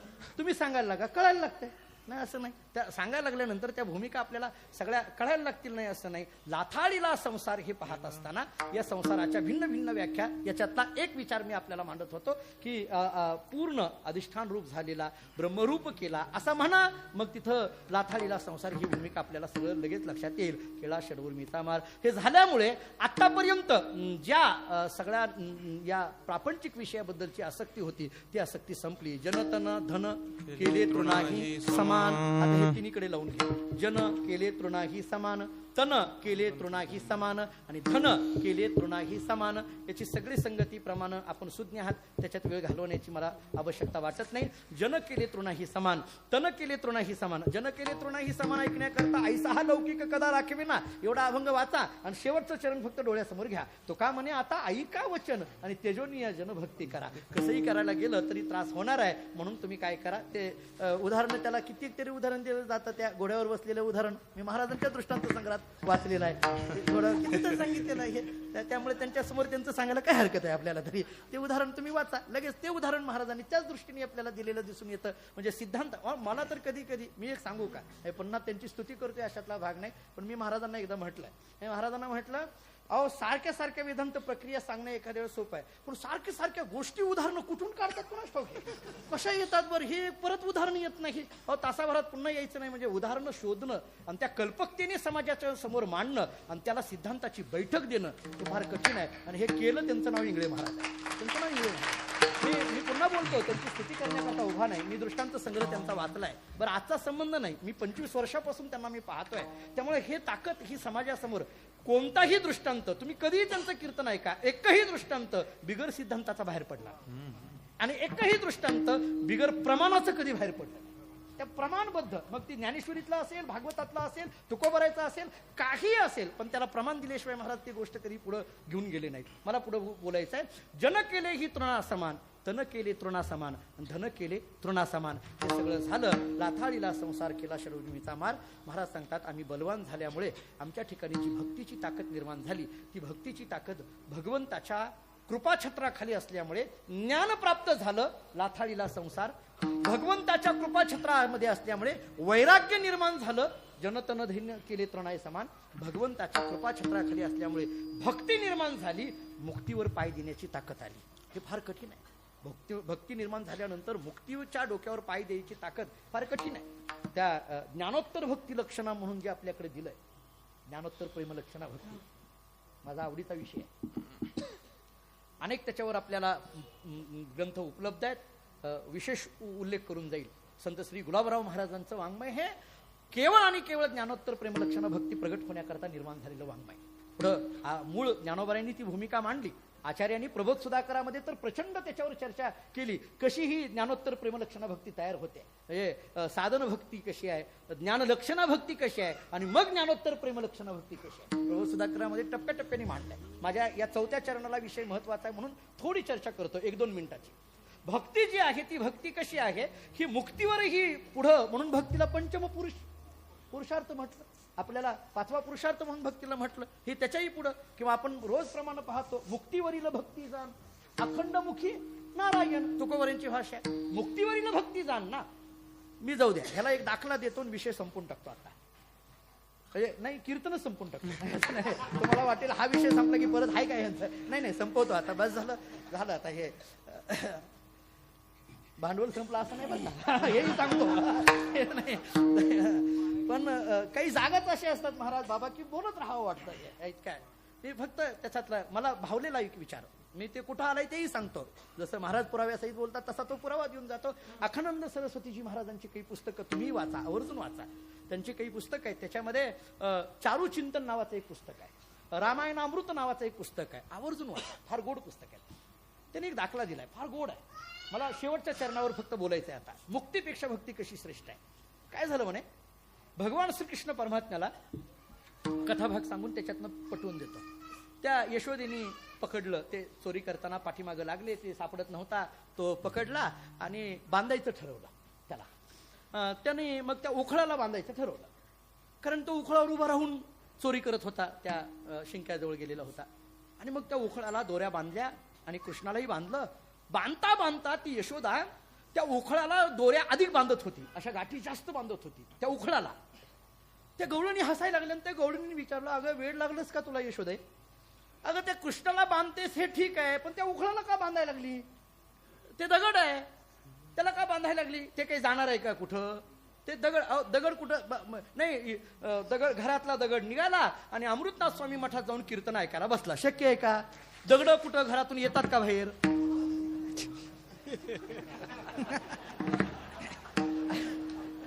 हे असं आहे. तुम्ही का नाही म्हणजे खरंच आपल्या घरातला, आता भिंतीतला दगड म्हणतो, ते काही घरातनं बाहेर येतात का? दगड अशी घरातच बसलेली असतात, ते कुठे येतात काय? नाही, दगड कधी कीर्तन ऐकत नाही. कीर्तन ऐकत नाही ती दगड असं नाही, म्हणजे कीर्तन ऐकत नाही, दगड ऐकत नाही. अहो कधी कधी लोक असली भेटतात, हो बाबा आम्हाला भेटतात. हे हो, एकाने सांगितलं, महाराज 50 वर्ष झालं म्हटले अजिबात कीर्तन ऐकलं नाही. हे दगड बघा, हे काय पुढचं लोक बोलतात कधी कधी. पण त्या यशोदेने विचारलं, कशाला त्या दगडाला बांधायला लागलीस? आता ऐका, एवढं गमतीचं कारण सांगितलं यशोदेने. यशोदेने सांगितलं, तुम्हाला माहित नाही, गब्बसा म्हटले, या कृष्णाने जरी चोरी केलेली असली तरी हा कशावर उभा राहून चोरी केली? या उखळावर. म्हणजे त्या मडक्यापर्यंत जायला सहाय्य कुणी केलं या कृष्णाला? या उखळाने. चोरी करणारा तर चोर असतोच, पण त्याला सहाय्य करणारा सुद्धा चोर असतो. गुन्हा करणारा तर गुन्हेगार आहेच, पण त्याला गुन्ह्याला सहाय्य करणारे सुद्धा गुन्हेगार ठरतात का नाही? कायदा आहे, मी वकील आहे. नाही, खराच आहे. नाही, कोर्टात जायला वेळ नाही म्हणून दादा इथं बोलवतात आळंदीला. कायदा आहे तो. कायद्यामध्ये हे सांगितलंय, गुन्हा करणारा तर गुन्हेगार, पण त्याला सहकार्य करणारा ही गुन्हेगार. ते पुरावे जे सांगितले जातात ते फार प्रकरण जाऊ द्या, ते सगळं सांगत राहत नाही. आता मला मुद्दा असा बोलायचा आहे. मग ते यशोदा म्हणायला लागली, ह्यांनी सहाय्य केलं या उखळ्याने म्हणून बांधते. बरं ठीक आहे, बांधून टाकलं. आता पुढे ऐका. बांधलं आणि गंमत अशी झाली, भगवंतानी यशोदेकडे पाहिलं आणि मोठ्याने विनवणी केली, की आई मला सोड ना, मला सोड. माझ्या इथं या भाषेवर बोलायचं आहे, सोड. बांधलंय कुणाला? उत्तर देत चला, कृष्णाला. भगवान श्रीकृष्ण परमात्मा म्हणजे कोण? साक्षात ज्ञानस्वरूप असलेला परमात्मा. ऐका, यशस्वी औदार्य, ज्ञान, वैराग्य, ऐश्वर हे 6 गुणवर्य वसतिजेत, ही ज्ञानोबरांची भाषा. अगदी सगळीच्या सगळी भाषा तिथं लावून घ्या. षडगुण ऐश्वर्य संपन्न म्हणून परमात्म्याचं वर्णन केलं. त्यामुळे परमात्मा म्हणजे ज्ञानस्वरूप. मुक्तीचं काही लक्षण वेगळं सांगितलं का? ज्ञानस्वरूप या शब्दापेक्षा काही. मुक्ती मुक्ती म्हणजे तरी काय? आत्मज्ञान स्वरूप संपत्ती प्राप्त होणं म्हणजे मुक्ती. ते वैकुंठवासी प्रातस्मरणीय शंकर महाराज खंदारकर त्यांचं एक हरिपाठ भाष्य नावाचं पुस्तक आहे. आता आपली वाचलं असेल, नसेल तर आवर्जून वाचा. त्यांनी त्याच्यामध्ये तेने मुक्ती चारी साधियेल्या, हे आहे ना, आपण म्हणतो सलोकता, समीपता, स्वरूपता, सायुज्यता. त्यांनी तिथं काय केलंय? त्यांनी मुक्तीची 4 अर्थ केलेले आहेत. त्यांनी एक भाव वेगळा काढण्याकरता त्यांनी सांगितलंय. हे सलोकता मांडून परत हे 4 भाव काढले.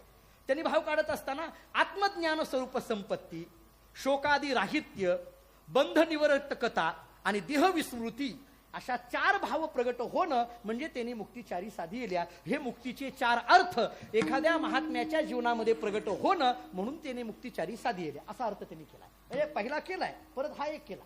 ते काय त्याची हे लावायची ते मला बोलायचं नाहीये. पण मुक्ती म्हणजे काय? आत्मज्ञान स्वरूप संपत्ती. काय वेगळं आहे का याच्यामध्ये? आता ऐका. भगवान श्रीकृष्ण परमात्मा म्हणजे आत्मज्ञान स्वरूप संपत्ती. आणि आत्मज्ञान स्वरूप असलेला परमात्मा दोन्ही हात जोडून म्हणायला लागलाय यशोदेला, मला सोड. बांधलंय कोणी? यशोदेने. यशोदा कोण आहे? भागवतांनी सांगितलं ती भक्ती आहे. आता ऐका. बांधणारी यशोदा म्हणजे भक्ती आहे, आणि ज्याला बांधलं तो परमात्मा आहे, आत्मज्ञान स्वरूप आहे. जरा बोलू, परमात्म्याला बांधायची ताकद फक्त भक्तीत आहे. देवाला बांधायची ताकद फक्त भक्तीत आहे. आता पुढे ऐका, पुढे ऐका. आता हा परमात्मा, मला जे बोलायचं आहे ते त्याच्या पुढे आहे, म्हणजे शेवटच्या चरणावर बरोबर आपण येऊ. हा जो परमात्मा आहे तो ज्ञान स्वरूप म्हणजे मुक्ती स्वरूप आहे. परमात्मा परमात्म्यापेक्षा काही मुक्ती वेगळी करणार का तुम्ही? परमात्म्याचं ज्ञान होणं म्हणजेच मुक्ती. याचा अर्थ मुक्ती स्वरूप असलेला परमात्मा दोन्ही हात जोडून यशोदेला विनंती करतोय, मला सोड. म्हणजे मुक्ती स्वरूप असलेला परमात्मा भक्ती स्वरूप असलेल्या यशोदेला विनंती करतोय, मला सोड. याचा अर्थ मुक्ती भक्तीला म्हणतेय, मला सोड. याचा अर्थ मुक्ती भक्तीला म्हणतेय, मला मोकळं कर. याचा अर्थ मुक्ती भक्तीला म्हणतेय, मला मुक्ती दे. मुक्ती भक्तीला म्हणते, मला मुक्ती दे. मुक्तीला सुद्धा मुक्ती देण्याचं सामर्थ्य भक्तीत आहे. मुक्तीला सुद्धा मुक्ती देण्याचं सामर्थ्य भक्तीत आहे. आणि म्हणून स्वामी अखंडानंद सरस्वतीजींनी एक वचन असं लिहिलंय, यशोदा समा नास्ती देवता चापी भूतले. यशोदा समा नास्ती देवता चापी भूतले, यया उलुखलो बद्धो मुक्तिदो मुक्तिमिच्छति. यया उलुखलो बद्धो मुक्तिदो मुक्तिमिच्छति. आणि हे सांगताना आचार्य असं सांगतात, स्वामीजी सांगतात की यशोदा समा देवता नास्ती चापी भूतले. या भूतलावर यशोदेसारखी दुसरी देवता नाही. इथला यशोदा शब्दाचा अर्थ करताना भक्ती करायचा पुन्हा. म्हणजे भक्तीसारखी देवता या मृत्यू लोकामध्ये दुसरी कुठेही भेटणार नाही. का? कारण इथं मुक्तीला सुद्धा मुक्ती देण्याचं सामर्थ्य या यशोदा नावाच्या देवतेमध्ये आहे, या भक्ती नावाच्या देवतेमध्ये आहे. याचा अर्थ मुक्तीला सुद्धा मुक्ती देण्याचं सामर्थ्य केवळ भक्तीत आहे. आणि मग तुकाराम महाराज, अशी भक्ती आम्हाला प्राप्त झाल्यामुळे आम्ही मुक्तीच्याही डोक्यावर पाय दिला. तुका म्हणे आता, तुका म्हणे आता, हो तुका म्हणे आता, तुका म्हणे आता, तुका म्हणे आता, तुका म्हणे आता, तुका म्हणे आता, तुका म्हणे आता, तुका म्हणे आता.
षड केला हे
लाथाळीला संसार केला षडूर्मीचा मार. महाराज सांगतात हे भक्ती प्राप्त झाल्यामुळे मुक्तीच्याही डोक्यावर पाय देण्याचं सामर्थ्य आम्हाला आलं. या भक्तीने मुक्तीला सुद्धा मुक्त करण्याचं सामर्थ्य आमच्याकडे आलं. अशी ही ताकद बलवत्तता निर्माण झाली. ज्ञानाची बलवत्तता, वैराग्याची बलवत्तता आणि भक्तीची बलवत्तता. तो क्रम काय लावायचा याच्यात मी आत्ता सध्या गुंतत नाही. ज्ञान अगोदर का भक्ती अगोदर का ते वैराग्य अगोदर, ह्या सगळ्या मला त्या संशोधनाच्या विषयात जायचं नाही. मला भावात्मक विषयाकडे जायचं आहे. तो विषय स्वतंत्र आहे, नाही असं नाही, पण सद्यस्थितीमध्ये मला त्याच्यात बोलायचं नाही. मुद्दा एवढाच फक्त मांडायचा आहे. भगवंताच्या अंकित आम्ही झालो आणि आम्हाला ही बलवत्तता प्राप्त झाली. त्यामुळे हा विचार तुम्ही सगळीकडे पहा. म्हणजे हा विचार तुकाराम महाराज म्हणत असतील की आम्ही पांडुरंगाच्या अंकित झालो, आम्ही बलवान झालो. हा विचार ज्ञानेश्वर महाराज म्हणत असतील की आम्ही पांडुरंगाच्या अंकित झालो आणि आम्ही बलवान झालो. त्यामुळे ज्ञानोबारायांकडे पाहत असताना त्या काळातली सगळी मंडळी जी कोणी आहेत ती सगळी म्हणत असतील आम्ही ज्ञानोबारायांच्या अंकित झालो आणि आम्ही बलवान झालो. मग त्याच्यामध्ये ज्या मठामध्ये हा उत्सव साजरा होतोय, अमृतनाथ स्वामी महाराजांचा मठ, या मठाला एक मोठी परंपरा आहे. हे एक प्रासादिक मठ आहे, एक अधिष्ठान अशा पद्धतीचा मठ आहे.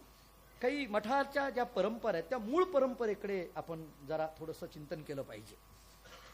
त्यामुळे एक वारकरी संप्रदायाच्या प्रचार आणि प्रसाराच्या दृष्टीने एक उज्ज्वल अशी परंपरा म्हणून या मठाकडे आपण पाहतो. अमृतनाथ स्वामी महाराजांच्या या दिव्य परंपरेचा उत्सव या ठिकाणी साजरा होतोय. आणि महाराजांच्या नंतर स्वानंद सुखनिवासी बाबा म्हणजेच मोठे बाबा, आम्ही ज्यांना प्रेमाने बाबा म्हणायचो, तर मी बाबाच अगदी शेवटच्या काळामध्ये थोडाफार मी बाबांच्या जवळ गेलो. ही सगळी मंडळी अगोदरपासून बाबांच्या जवळ, पण मी अगदी शेवटी बाबांच्या जवळ आलो. त्यामुळे तेवढ्यातही मला ते व्यक्तिमत्व कळालं की किती उंचीचं व्यक्तिमत्व आहे, किती मनाने मोठं असलेलं व्यक्तिमत्व. आणि मग ती पुढं परंपरा सगळी आदरणीय आमचे मित्र पुरुषोत्तम दादांकडे ही परंपरा आली. त्यामुळे ही एक परंपरा, एक प्रासादिक आहे. आणि तुम्हाला एक सांगू का, परंपरा टिकवणं हे फार कठीण आहे. हो, कठीण आहे. तुम्हाला थोडंसं जाहीर बोलतो, 1-2 मिनिटं जास्त घेतो, आपली जास्त घेत नाही. पण परंपरा टिकवण्याकरिता त्या घराण्यातल्या एका व्यक्तीला त्या परंपरेला समर्पण व्हावं लागतं, तेव्हा त्या परंपरा टिकत असतात. समर्पण व्हावं लागतं, एक आपलं सगळं सोडावं लागतं आणि त्या परंपरेचं होऊन जावं लागतं. आपल्या इच्छा, आकांक्षा, आपल्या काही ध्येय ही सगळी बाजूला ठेवावी लागतात आणि ते सगळं सोडून त्या परंपरेशी समर्पित भावनाने राहावं लागतं, तेव्हा त्या परंपरा टिकत असतात. मी ज्या परंपरेत जन्माला आलो, मानकोजी महाराज बोधले, माझी 11वी पिढी आहे. पण ह्या परंपरेचा अशी गंमत आहे, किंवा आता पुरुषोत्तम दादांची पिढी ही परंपरा म्हणेल, किंवा अन्य इथं महाराज ज्या भागात राहतात त्या गड परंपरा किती उज्ज्वल परंपरा आहेत. भगवान बाबांची परंपरा, वामन भाऊ महाराजांची परंपरा, काय उज्ज्वल, काय काम आहे तिकडं. ह्या सगळ्या परंपरा जर बघितल्या तर समर्पित व्हावं लागतं, त्याशिवाय परंपरा टिकत नाही. त्यामुळे त्या घरातल्या एखाद्या व्यक्तीला त्याला पूर्ण वाहून घ्यावं लागतं आणि त्या परंपरा टिकवाव्या लागतात. थोडं विरक्तीतून या परंपरा टिकत असतात, तेवढी ताकद यावी लागते आणि मग परंपरा टिकत असतात. ही परंपरा टिकवण्यामध्ये त्या पद्धतीने ही सगळी भूमिका सांभाळत असताना अमृतनाथ स्वामी महाराजांची ही दिव्य परंपरा आज या ठिकाणी चालू आहे. महाराजांच्या पुण्यतिथीचा उत्सव एवढ्या मोठ्या पद्धतीने इथं साजरा होतोय. थोडं याच उत्सवामध्ये आणखीन एक औचित्य यावर्षी पुरुषोत्तम दादांनी साधलं आणि ते म्हणजे जोग महाराजांचा पुण्यतिथीचा शताब्दी उत्सव पूर्ण महाराष्ट्रभर साजरा होत असताना आळंदीमध्ये आत्ता 3 तारखेपासून भव्य उत्सव महाराजांच्या समाधीस्थानापुढे म्हणजेच आपण संस्थेमध्ये सुद्धा हा उत्सव आता साजरा करणार आहोत. आणि तोही उत्सव याच्यामध्ये अंतर्भूत केला दादांनी, की तेही एक औचित्य त्याच्यामध्ये साधलं, की हे एक फार मोठा औचित्य त्याच्यामध्ये आलेलं आपल्याला दिसून येतं. कारण जोग महाराज हा एक विचार आहे, जोग महाराज हे एक तत्व आहे. मी थोडं माफी मागून एक वाक्य बोलतो, ते एका आळंदीपुरतं किंवा एका संस्थेपुरतं मर्यादित नाही, ते विश्वात्मक असलेलं तत्व आहे. त्यामुळे एका गावापुरतं संतांना मर्यादित ठेवायचं नसतं आणि एका विषयापुरतं मर्यादित ठेवायचं नसतं. ते त्या गोष्टीने तिथं आविर्भूत झालेले असतात, पण ते तत्व मात्र व्यापक पद्धतीने असतं. म्हणजे सावता महाराज हे फक्त माळी समाजाचे नाही आहेत, ते सगळ्यांचेच आहेत. गोरोबा काका हे फक्त कुंभार समाजाचे नाही आहेत, ते सर्वांचेच आहेत. तुकाराम महाराज काही फक्त मराठा समाजाचे नाही आहेत, ते तसंच आहेत. ज्ञानेश्वर महाराज काही फक्त ब्राह्मण समाजाचे नाहीत, ते सगळ्यांचे आहेत. गोरोबा चोखोबाराय सर्वांचे आहेत. ही सगळी संत जनाबाई सर्वांचे आहेत. तसं जोग महाराज हे तत्व आहे, त्यामुळे सर्वांचं आहे, ते सर्वांचं आहे. त्यामुळे हे तत्व म्हणून आज त्यांची पुण्यतिथी आज महाराष्ट्रभर सगळीकडे साजरी केली जाते. अनेक जण जिथं कोणी पोहोचला असेल किंवा नसेल त्या लोकांपर्यंत सुद्धा जोग महाराजांचा पुण्यतिथी उत्सव कानावर पडतो आहे. हे काम महाराजांनी केलेलं काम आपल्याला दिसून येत आहे. त्यामुळे त्यांचा उत्सव साजरा होत असताना एक मनस्वी आनंद याच्यामध्ये या परंपरेला सुद्धा होतो आहे. त्या परंपरेची सगळी सप्ताहाची चर्चा करताना दादांचा अनेकदा फोन आम्हाला येतो, काय करावं, कशी नियोजन करावी, काय करावी. त्यामुळे एक विचार घेऊन चालणारी ही परंपरा आहे, सर्व समावेशक अशा पद्धतीची ही परंपरा आहे. आणि वारकरी संप्रदायाच्या प्रचार आणि प्रसारामध्ये झोकून देणारी जी अनेक मंडळी आहेत, त्या अनेक मंडळींना एका छत्राखाली आणावं आणि त्यांच्याकडून एक विचार मंथन घडावं आणि त्याच्यातून एक चांगला विचार समाजाला मिळावा. प्रत्येकाची सांगण्याची पद्धत वेगळी असते, पण ते कीर्तनच असतं हे महत्वाचं आहे. प्रत्येकाची सांगण्याची पद्धत वेगळी असते, प्रत्येकाचा विचार देण्याची पद्धत वेगळी असते, पण तो कीर्तन आहे हा विचार महत्वाचा असतो. तो तुकोबारा ज्ञानोबारांचा अभंग घेऊन बोलतोय हे विचार महत्वाचा असतो. त्यामुळे त्या सगळ्यांकडून होत असलेलं प्रबोधन आणि त्या सगळ्यांकडून होत असलेली समाज जागृती ही कुठंतरी भविष्यामध्ये नोंद झाल्याशिवाय राहणार नाही, ही कुठंतरी इतिहासामध्ये नोंद झाल्याशिवाय राहणार नाही. त्यामुळे वारकरी संप्रदायाकडे होत असलेला सध्याचा जो काही संख्यात्मक वाढ आहे त्याच्यामध्ये सुद्धा गुणात्मक वाढीची फक्त भर टाकण्याचं काम आम्हा प्रबोधनकार कीर्तनकार मंडळींना करायचं आहे. आम्हाला काय करायचं आहे म्हणजे आता वारकरी संख्या वाढवायचं काम नाही आम्हाला करायचं. म्हणजे मला जे वाटतं ते बोलतो, बरं हे काही चुकीचं असेल तर बाबासाहेब महाराज मला सांगतील, बाबा मला सांगतील. मला वाटतं की संख्या वाढवायचं काम करायचं नाही, आहे ती संख्या गुणात्मक पद्धतीने कशी राहील नीट हे बघायचं आहे. आता फक्त याच्यातला गुणात्मक जो प्रकार आहे तो वाढवण्याचं काम आपल्याला करायचं आहे. ते काम करण्याकरता अनेक महाराज मंडळी रात्रंदिवस प्रवास करत असलेली आपल्याला दिसून येतात. त्या सगळ्यांच्या चरणी नतमस्तक होतो. काय एखाद्या वेळेस थकणं जे असतं, म्हणजे मी बाबासाहेब महाराजांकडे बघून पुन्हा एकदा म्हणेल, एखाद्याचं थकणं जे असतं, वृद्धत्व जे असतं ते शरीराचं असतं, मनाचं कधीच नसतं, ही या लोकांकडे पाहिल्यानंतर कळतं. वृद्धत्व हे शरीराचं असतं. आज त्यांचं हे खरं तर त्यांच्या आणि आपल्या वयामध्ये फार फरक आहे, पण आजही एखाद्या कीर्तनकाराचं कीर्तन मी त्यांना आल्यानंतर विचारलं की तुम्ही खुर्चीवर बसा, शरीराला ते म्हणले नाही मी पुढे बसूनच असाच ऐकणार म्हटले.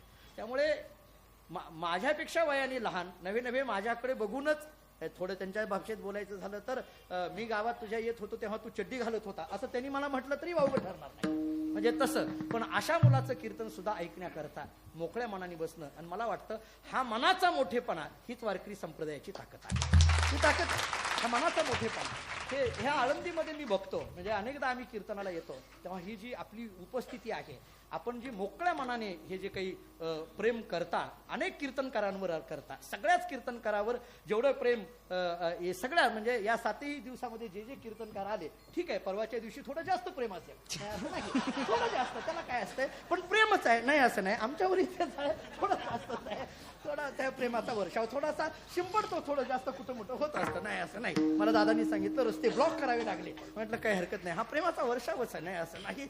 हे जे प्रेमाचा वर्षाव आहे, हा वर्षाव करणारी आपण सगळे आळंदीकर मंडळी आपल्या सगळ्यांच्या चरणी नतमस्तक होतो. अमृतनाथ स्वामी महाराजांचा आणि जोग महाराजांचा उत्सव हा साजरा होतोय. ही व्यक्तिमत्व देहरूपाने जरी नसली तरी तत्वरूपाने कुठंतरी इथं जवळ आहेत. 10-5 वर्षाचा मुलगा आई बरोबर दुकानात गेला, 5 किलो साखर घेतलेली पाहिली आणि घरी आल्यानंतर दिवाळी सणाकरता लागणारे सगळे पदार्थ आईने तयार केले आणि म्हणून मुलानं कौतुकाने विचारलं, आई ती साखर कुठं आहे, डब्यातही नाहीये, पिशवीतही नाहीये, कुठं आहे. आईने दिवाळी सणाचे सगळे पदार्थ त्याच्या समोर ठेवले आणि सांगितलं ती साखर पिशवीत नाही, डब्यात नाही, पण या सगळ्या पदार्थात विखुरलेली आहे. तसं अमृतनाथ स्वामी आणि जोग महाराज देहरूपाने नसले तरी आळंदीच्या कणाकणामध्ये प्रत्येकाकडे